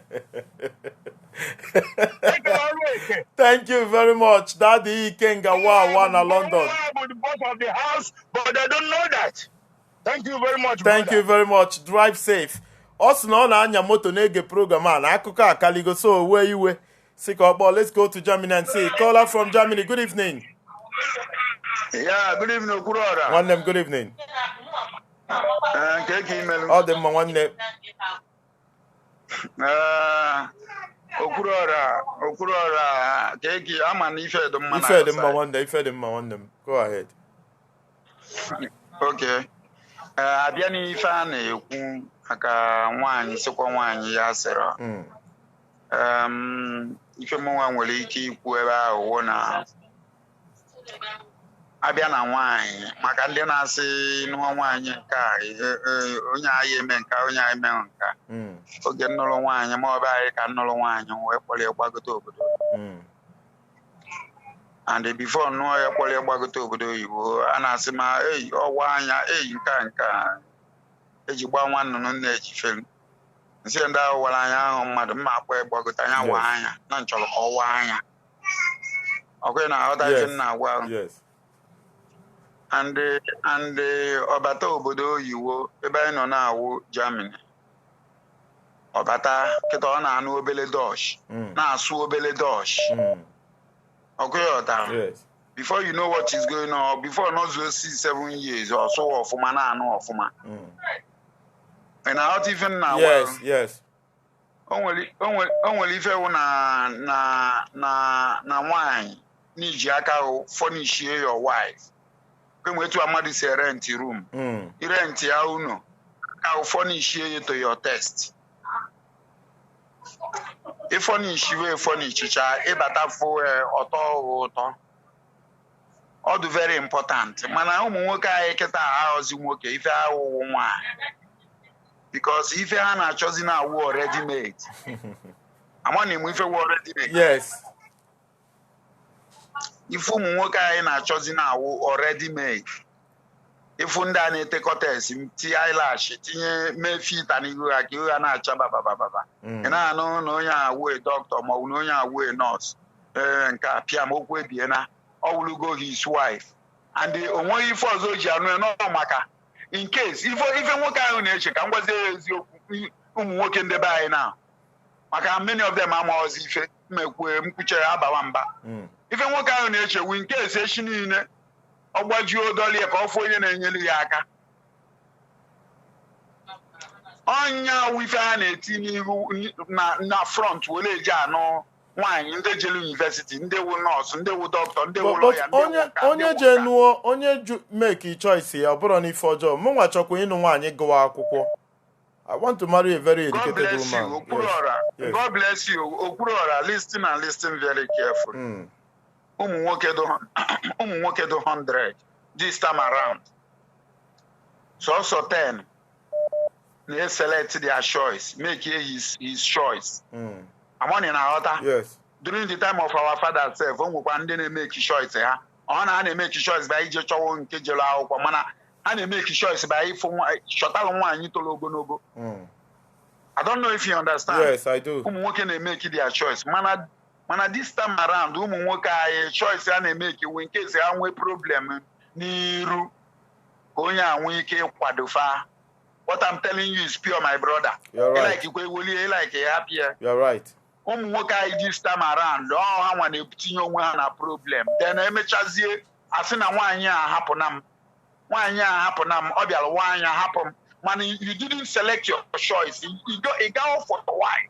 If you go for in case crisis in future, or if you go, man, you go for your future wife. You go for your future wife. You are right. And at that moment, on our one, we can go see. Thank you very much, brother. Where in Germany are you calling from? Where in Germany are you calling from?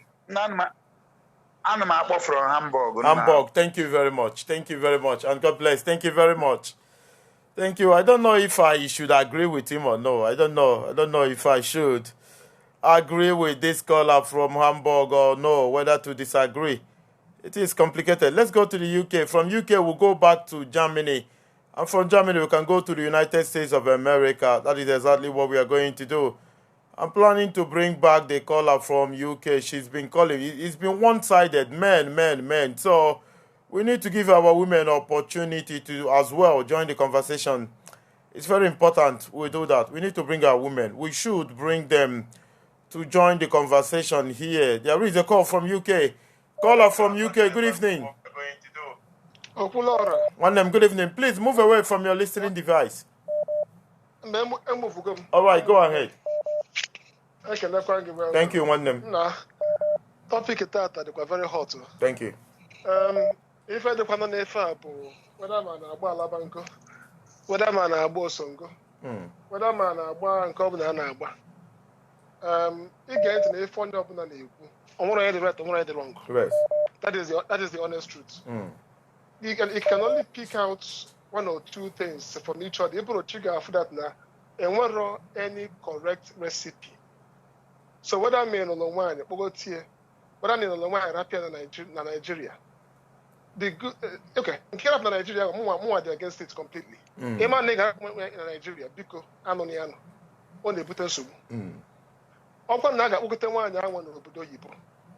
Ọ na-adịkwa mma ka nwaanyị ahụ asakwa anya asa n'obodo oyibo abụrụkwa no bed of roses and ọkwa afọ ka na-ata n'obodo oyibo ma ịbụ dọkịta ma ịbụ nọọsụ ma ịbụ injinia. It's not easy. Ebe a bụ obodo afụfụ na-alụta gọọmenti anakalụsị anakwa the whole thing in the name of tax. So na nwaanyị na-agbagote obodo oyibo fitat na nsogbu ha na-enwekwa n'ife a na-abụ that na some of these girls a lot of undisclosed pressure from families. So before for now, I'm going to list if and I get paint to I got one on first. I get change name more. I get make again. One you lose here, or blue pressure. I want to pass DNS. DNA Lotazia Lota, why I need demand. When if I didn't far, because now where marriage, the success, he needed the grace of God. He needed the grace of God. There is no correct recipe. Also get date on for 20 years, 10 days, 1 day. Things can change. When they get date 1 week or work all over. Yes. Change that for a good thing. It could change, but change is something that is always constant. Yes. So the question now was what type of change can you go make? Or negative change? Good girls sometimes they go bad and they turn worse. Yeah, man. There are so many factors that contribute to the final. So some of those factors, people will always change. Guys go, okay, I'm just a good person for life. My brother, Igbo people in Germany told me that there is an association of single mothers in Germany. And somebody called to confirm that there is 18 as such in England. So when they see you maybe in salon, they talk to you. Marriage is in Ethiopia now. At the highest rate. Ever. Why? Marriage is in even in Nigeria, even in Abuja.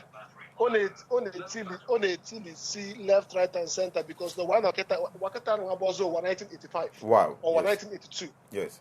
And well, so much pressure now. This if I Instagram, Snapchat. Yeah.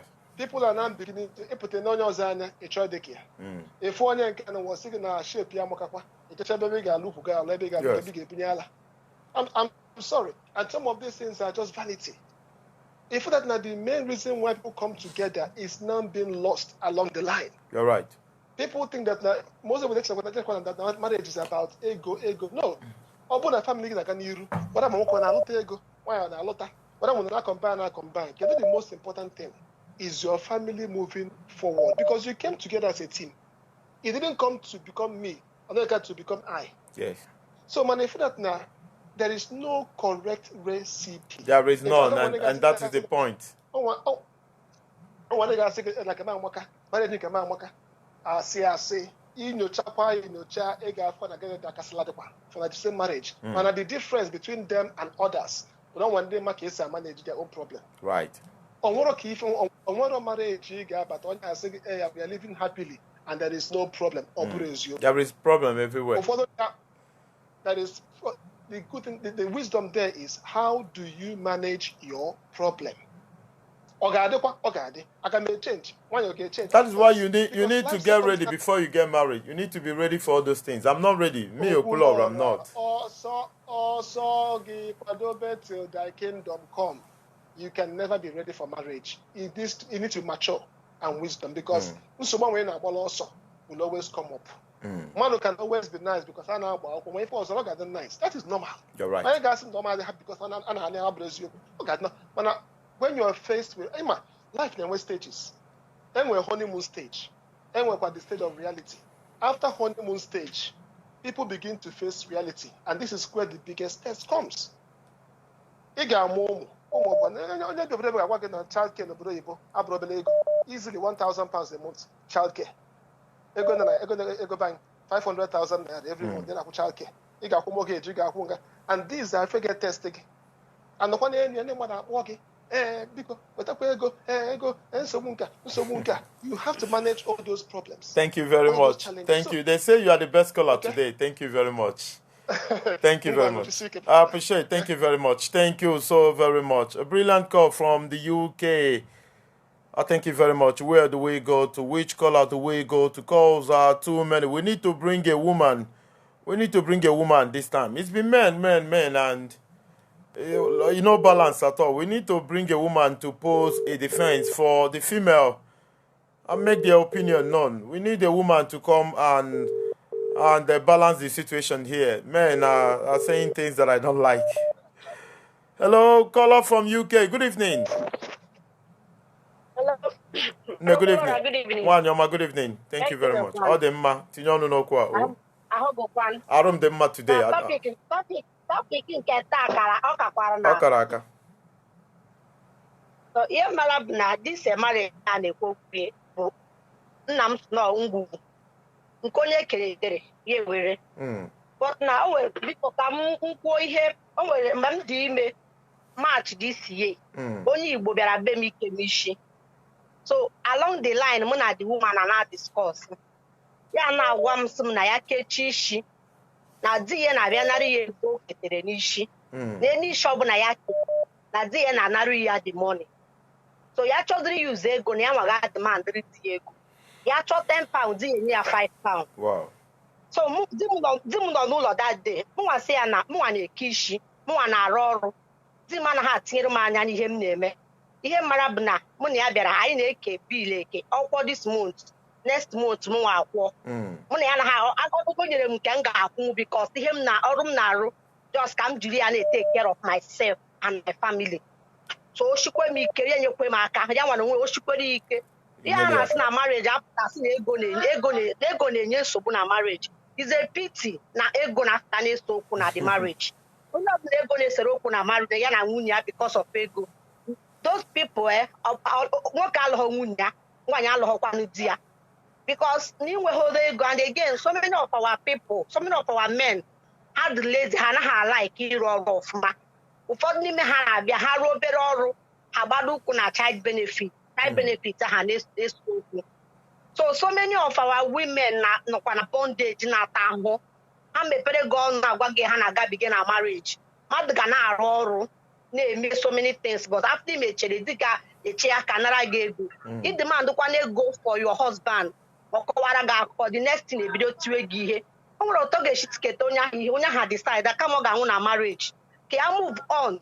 Ọ bụrụ na ọ mụtagbu maka ka ọ chụrụ ụmụaka ya, and o nwere alike m one of our daddy kwuru okwu na ọ bụghị na ụmụ nwaanyị ka nwee power because of na ụmụ nwoke na western world, but because of ụmụaka. O nwere ike ọ bụrụ na ajụghị ụmụaka ha sị na papa ha na-eti mama ha ihe n'ihu ha. As far as ile igoro hand to your wife, I'm ekweghị ka ị nọrọ closer to those children. So all those things a na-apụta biko ega suppose hit na-esere anyị okwu okpuru ọra na-asị na ịnụ nwaanyị na-atụ gị egwu ma nka because ọ tụwa gị egwu sef you may make a mistake ga-abụ something na-ama ndị mma na your life. Asị na ọ na-atụ gị egwu ịsịwa na marriage na-atụ gị egwu ma that you may make a mistake. Nneke ife ịchọkwanụ ka mee akụkọ marriage akaligo ka ife ịchọ ka mmekwen. Enwere good women, nwee good men. Sometimes our women bụkwa problem nke ha. Ọ dị ka this daddy kwuchere unu. Some of us na-abịa ịnọ na family. Onye nke ụmụ nwanne gị nke a na-akpọ gị, onye nke a na-akpọ gị. Akpọgide gị ụtọ ahụ gị na ego ebido sobere gị na di gị okwu, but for mụnwa ịga ma mbụrụ m na di m problem. Makara m na-ekwuchi ihe. Ịga ma mbụrụ anyị problem. Ife ọma m nye gị ego ma enweghị nsị gị na mgbe enweghị. Di m chọrọ inye gị nsị gị kpọọ di m ọ bụ na di m nwere onye gị. O nweghị ego amapụta si were anyị okwu. Ego bụ ego onye lụrụ kpọkọta gị obodo oyibo. O megoro gị ihe niile ọ ga-emere gị. So inye ha ozi dị gị ahụ respect means that the love of that man. Ọ ya nwatara ahụ nụọ gị sọfa ihe niile ọ sọfara akpọkọta gị obodo oyibo. So if ta gị na azụwazi ego ima that the love of that man, he just brought the man go nwike kọpụta gị obodo oyibo. Thank you very much. So biko ihe nji fọdụrụ gị sef ndị na-asị na marriage na-atụ gị ụjọ ya atụzina gị ụjọ because ọ tụwa gị ụjọ you may make a mistake. I will have a rethink. I will have a rethink. Thank you very much. A very good woman from the UK. Please, We have a YouTube channel. The link is pinned up at the comment section there. It's pinned up there. Please subscribe to our YouTube channel, Okulo Randibo. So we can have up to 1,000 people. So we can go live on YouTube. Please. Happy to all of us. We have 562 people watching. If 300 out of us are going to click on that link below, just click on it and subscribe to our YouTube channel. It's going to be very, very interesting. There is a call from Austria. Caller from Austria. Good evening. Hello. I greet you, brother. Caller from Austria. Good evening. Good evening, Okurora, my brother. Good evening. Wanne dalebe kisi upon Austria. I know from Vienna. From Vienna, thank you very much. Go ahead. Yeah. Because you get to just so broke. I'm actually analyze of. All right. Okay, thank you. Yeah. When you could before, I said, a woman from Dortmund. Sena no muka na baraman kona hana cho umwano na di. Yes. Inya wo pure truth. Ezoku ko obo. Call I ko do aya anya nwanne. Let agba o tagwa bu okpro la no now. You see no lebe ka ngwere osra matu ni lo ino osra kporo nwunye gi bia. Ndị be anyị mata onye ọ bụ nke ọbụkwa sọsọ ndị oji ọbụkwa sọsọ nwunye onye oji ma nwaanyị onye ọcha o dị na enwesa pipụl mma nwere nsogbu ndị be anyị their best friends na-ehi with nwunye ha their best friends ọ bụrụ that ọ bụrụ ndị amaghị onye their best friends na-ehi with nwunye ha some of them ga-eji ego kọwara gị bullshit kọwaracha dị gel anya what the guess iwu ha ezigbo mmadụ nka ya dịka ha na-ekpere onye ahụ ekpere ka ọ dị ihe ahụ mee onye ahụ agwị na-aghọta so ọfụ ụmụ nwoke ịma many people na-ekwu ụmụ nwaanyị some of ụmụ nwoke anyị wụ beast some of ụmụ nwoke anyị ọ bụ ụmụ nwoke niile o some of ụmụ nwoke anyị dị very very bad even dị nwanne ebe a some of them ifu ha ị ga-ekwe ka ha ruo nwanne gị nwaanyị nso ma afọ ka ịlụ ya alụ even ị ga-asị kama nwanne gị nwaanyị ha bụghị ịlụ di ma ya dịrara gị ndụ ọ bụrụ sọ nna n'obodo oyibo ma ndị dịkwa Naijiria last time m gara Naijiria anọ m na my neighborhood ka one man nwunye ya mụrụ nwa na-eribughị 3 months kwụrụ nwunye ya efe ntị ya na nwunye mmiri nwaanyị mụrụ nwa ọhụrụ ọbara pụrụ n'ahụ mụnwa ji aka m ga-akpọ polisi mụnwa na onwe m ji aka m ga-akpọ polisi akwe na aghọta mana onye ọbụla na-ekwu ụmụ nwaanyị yes some ụmụ nwaanyị dị bad yes some mana ọ bụghị ụmụ nwaanyị niile and ụmụ nwoke anyị na-agwa ụmụ nwaanyị eziokwu nwanne ya bụrụ na iji abịara bịa bulie onwe gị elu si n'iji because ibuli onwe gị nwaanyị gị na-emekwa expect na ihe anyị na-agwa na ọ bụ eziokwu at the end ebe batazie ya hụrata ihe anyị na-agwa ewe asị akwe na aghọta but one that trust agaghịzi there akwe na aghọta na that trust agaghịzi there ihe gị gwagodi ya ihe na ọ ga-asị na ihe ị gwara before na ọ bụghị ofu ihe na ọ bụ ihe anyị gwara before na ọ wa asị akwe na aghọta so many of us nwaanyị na-alụ na nwaanyị gị na-eme ọyị ọ bụghị ofu ime nke tụrụ nwaanyị ị na-eme ọyị asị akwe na aghọta na mana nwaanyị na-alụ ị kwesịrị ịgwa ka egbe eziokwu ya bụrụ na o ruore ya ịlụ gị ọlụgụ orukwana ihe ya agawa gị chọrọkwa onye ọzọ enwe nwa mmanụ kwuru na ya program dịra so na ụmụ nwaanyị bụ na ọ dị ka ahịa na shop ya gị goro na iji ego gị ekwesịghị ịdị afụ nwaanyị like that na ị ga gị goro the which means ihe nwaanyị wụzi garị ị gara gị goro garị ọwụ toy. It's not right. No. Marriage wu union ka ọ bụ akwe na ụda ị kwesịrị respect nwunye gị respect gị gwa ya eziokwu ya nwere nwe gwakwa gị eziokwu ọ bụrụ ịbịa na gị nwe gị na iwu chukwu n'ebe nwaanyị nọ no it's not good like that. Thank you very much. Caller from Austria. Thank you very much. Caller from Vienna, capital of Austria. Thank you very much. Write at the comment section. Tell me the city where you are watching from. Write at the comment section. Tell me the city of the world where you are watching from. It's past 9 already. And I'm rounding up. Thank you for being here today. Thank you for being here today. For those of us who are just joining, I've been advised and I've critically gone over that. I want to bring the biggest property company in Enugu to this platform. I don't know, it's difficult to get the chief executive officer. It might be January or so because we are preaching our people to invest back home. Leave Lagos and Abuja.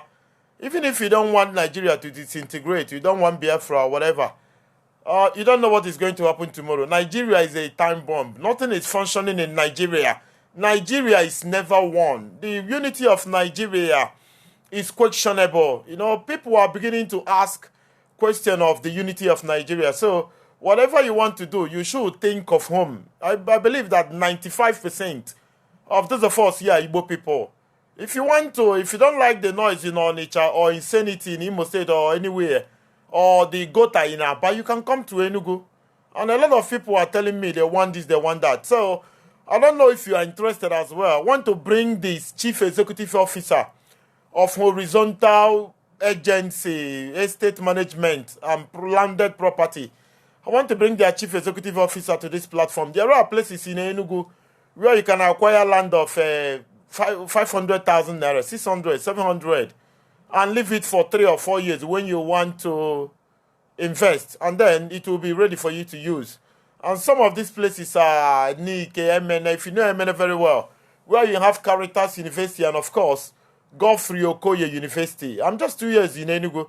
I want to bring this man to tell our people, if you want to buy those of 500, 600, 700, you send your family, your brother, your sister, your pastor, your mother, your uncle, your aunt, your sibling.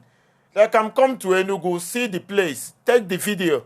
And if you're okay with that, you're fine. If you're not okay, you can look elsewhere. But if you're okay, you pay. Do your documents. Do the fencing if you want to do. If you don't want to do the fencing, you do your power of attorney, your certificate of occupancy. You can do that at ease, and you acquire something in Enugu. Leave Lagos and Abuja alone for now. Let's be having headache of the ones you have there already. Whatever you want to do, Enugu is ideal place for you to do that. Thank you for being here. Jesus Christ of Nazareth, aka na-ebu agha. Onye na-eme mma, Chukwu na-adịghị agbanwe agbanwe. Onye na-azọ mmadụ, onye na-edunye people agha, manyekwa ikikere iji mmeri bata. Onye si na mma agha ma mpụnata n'ahụ Israel, n'ala ụmụ Israel, na mma agha, mma ọgụ agaghị apụnata, kama nwere onye ga-emeri ụmụ Israel. Chukwu mmụọ nsọ, dịka ndị na-achị Naijiria mụnyegoro ọkụ n'isi anyị, tinye ife isi ike n'isi anyị. Anyị na-ekpekwa ekpere, na-ekpebi, na-ekwubi si na obodo abụ Nigeria ama nri isi anyị. It will never eat us. Nigeria ama nri isi mụ na onye ọbụla n'ebe a today. Ana m edeclare, ana m edecree, ana m ekwubi, ana m ekwu site n'ike Chineke. Aha m bụ Okwuluọrụ, aha m bụ Emmanuel, aha ezigbo aha m bụ Emmanuel, lapụkwa na Okwuluọrụ a na-akpọ. Amụ m na 25th December. There are some things special about me. And by the power of the few special things about me that I know, I made a decree that Nigeria, insecurity Nigeria, bad hospital, bad roads can never consume you. It's not possible. Whatever is your heart desire, if you open an medicament that is making every night difficult for you, if you open an megi pili jalamola je de mmiri na anya mmiri, Chukwu mmụọ nsọ, onye kere eluigwe kere ụwa, onye amamihe, Chukwu amara, Chukwu ebube, Jehova na-adịghị agbanwe, aka na-ebu agha. Ma ọ gwara nkwite okwu juru ọnụ ya, onye nọ n'Enugu ọgọdị a na-akpọ n'ana, omemma, Chukwu ma Israel, onye na-edobe anyị, chi na-edu ije, onye si na anyị amanyo na nne amanyo ụmụ na ụmụ ga-enyi nne, onye si na anyị ga-adị ndụ ma iferikwara anyị mma ruo ụka anyị si na anyị ga-ebi, onye si na anyị ama nwụọ ọnwụ ike, onye si na atụmatụ ndị iru a ga-emezu na ndụ anyị, na uche ya bụ Chukwu, na ntụziaka ya bụ Chukwu ya eme na ndụ anyị, na ụmụ gị gọzie, emelufe amara, bunye efe enu. Ụfọdụ chi ịnata Krismas enwere ego faji anata, mana chi ịnata Jenụwarị, ma ndị chọrọ ịbịa nụ nwaanyị, ụmụ nwaanyị kpebe na ekpere, ụfọdụ ndị di unu, you know, a lot of them that wants to come back and get married to you enwere ego. Ifefa na-eme adịghị aga. Ọtụtụ ndị ha na ha mee biznes ji ego fa na-aba mba na a ga-emefe ife. Chukwu na-agbaru ụmụ ogbenye ọgụ, onye na-agbaru anya osialị, onye na-ekwuchitere ndị nwere ego ekwuchitere fa na ụmụ gị, ọ gị ma ebe o si akpafa, gị ma ife na-emefa. Ka anyị gbakọrọ ebe a na-akpa ife ga-abara anyị uru, na-enwekwa obi anwụrị na connect. It's very important. It's very critical.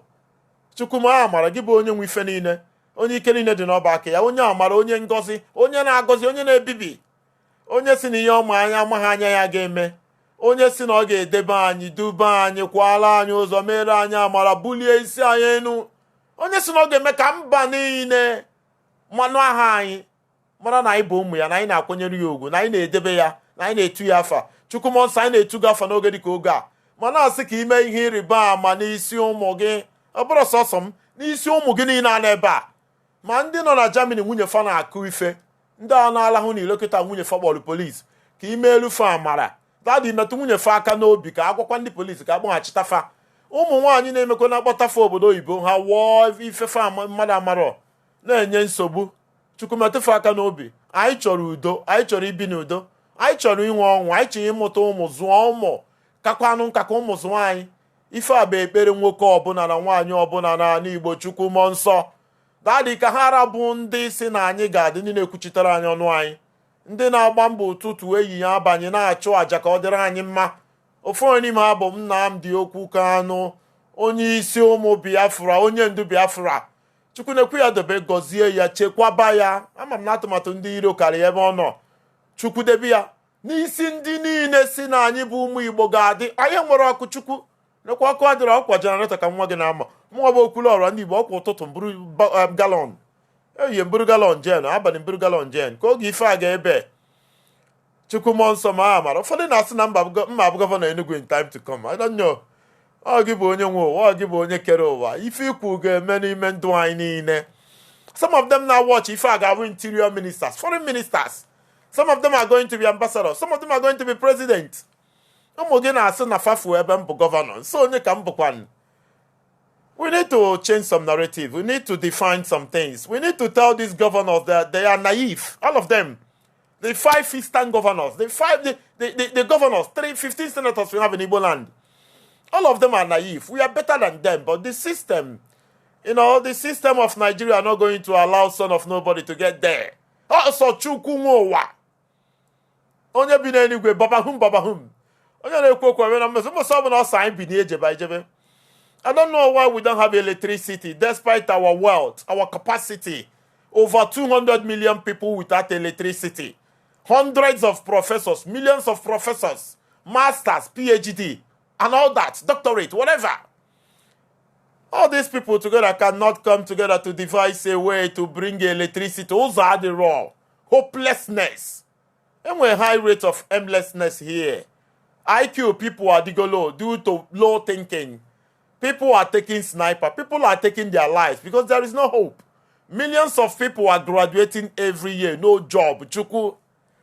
I am man on America, Marabara, and ụmụ gị kwesịrị ije. Ndị na-erubere gị isi, people dị merciful, compassionate kwesịrị ịnọ n'isi. Chukwu nwe ụwa gị na-eme ya. Anyị na-ene anya, na-echekwube gị. Anyị tọgbọrọ n'ukwu obe. Agadi ka oge anaghị amara gị onye nwe ụwa. Na ụmụ gị na-efa. Sivalin Iroka Agogo, thank you. Samuel C, thank you very much. Thank you very much. Thank you very much. Thank you very, very much. Thank you. Thank you very much. I'm going to see you tomorrow. I'm going to see you tomorrow. May God of mercy, God of Nazareth, Jesus Christ of Nazareth, may He preserve all of us. May He keep all of us. Jesus Christ of Nazareth. Thank you very much. I'm going to see you tomorrow. I'm going to see you. Thank you very much. Thank you.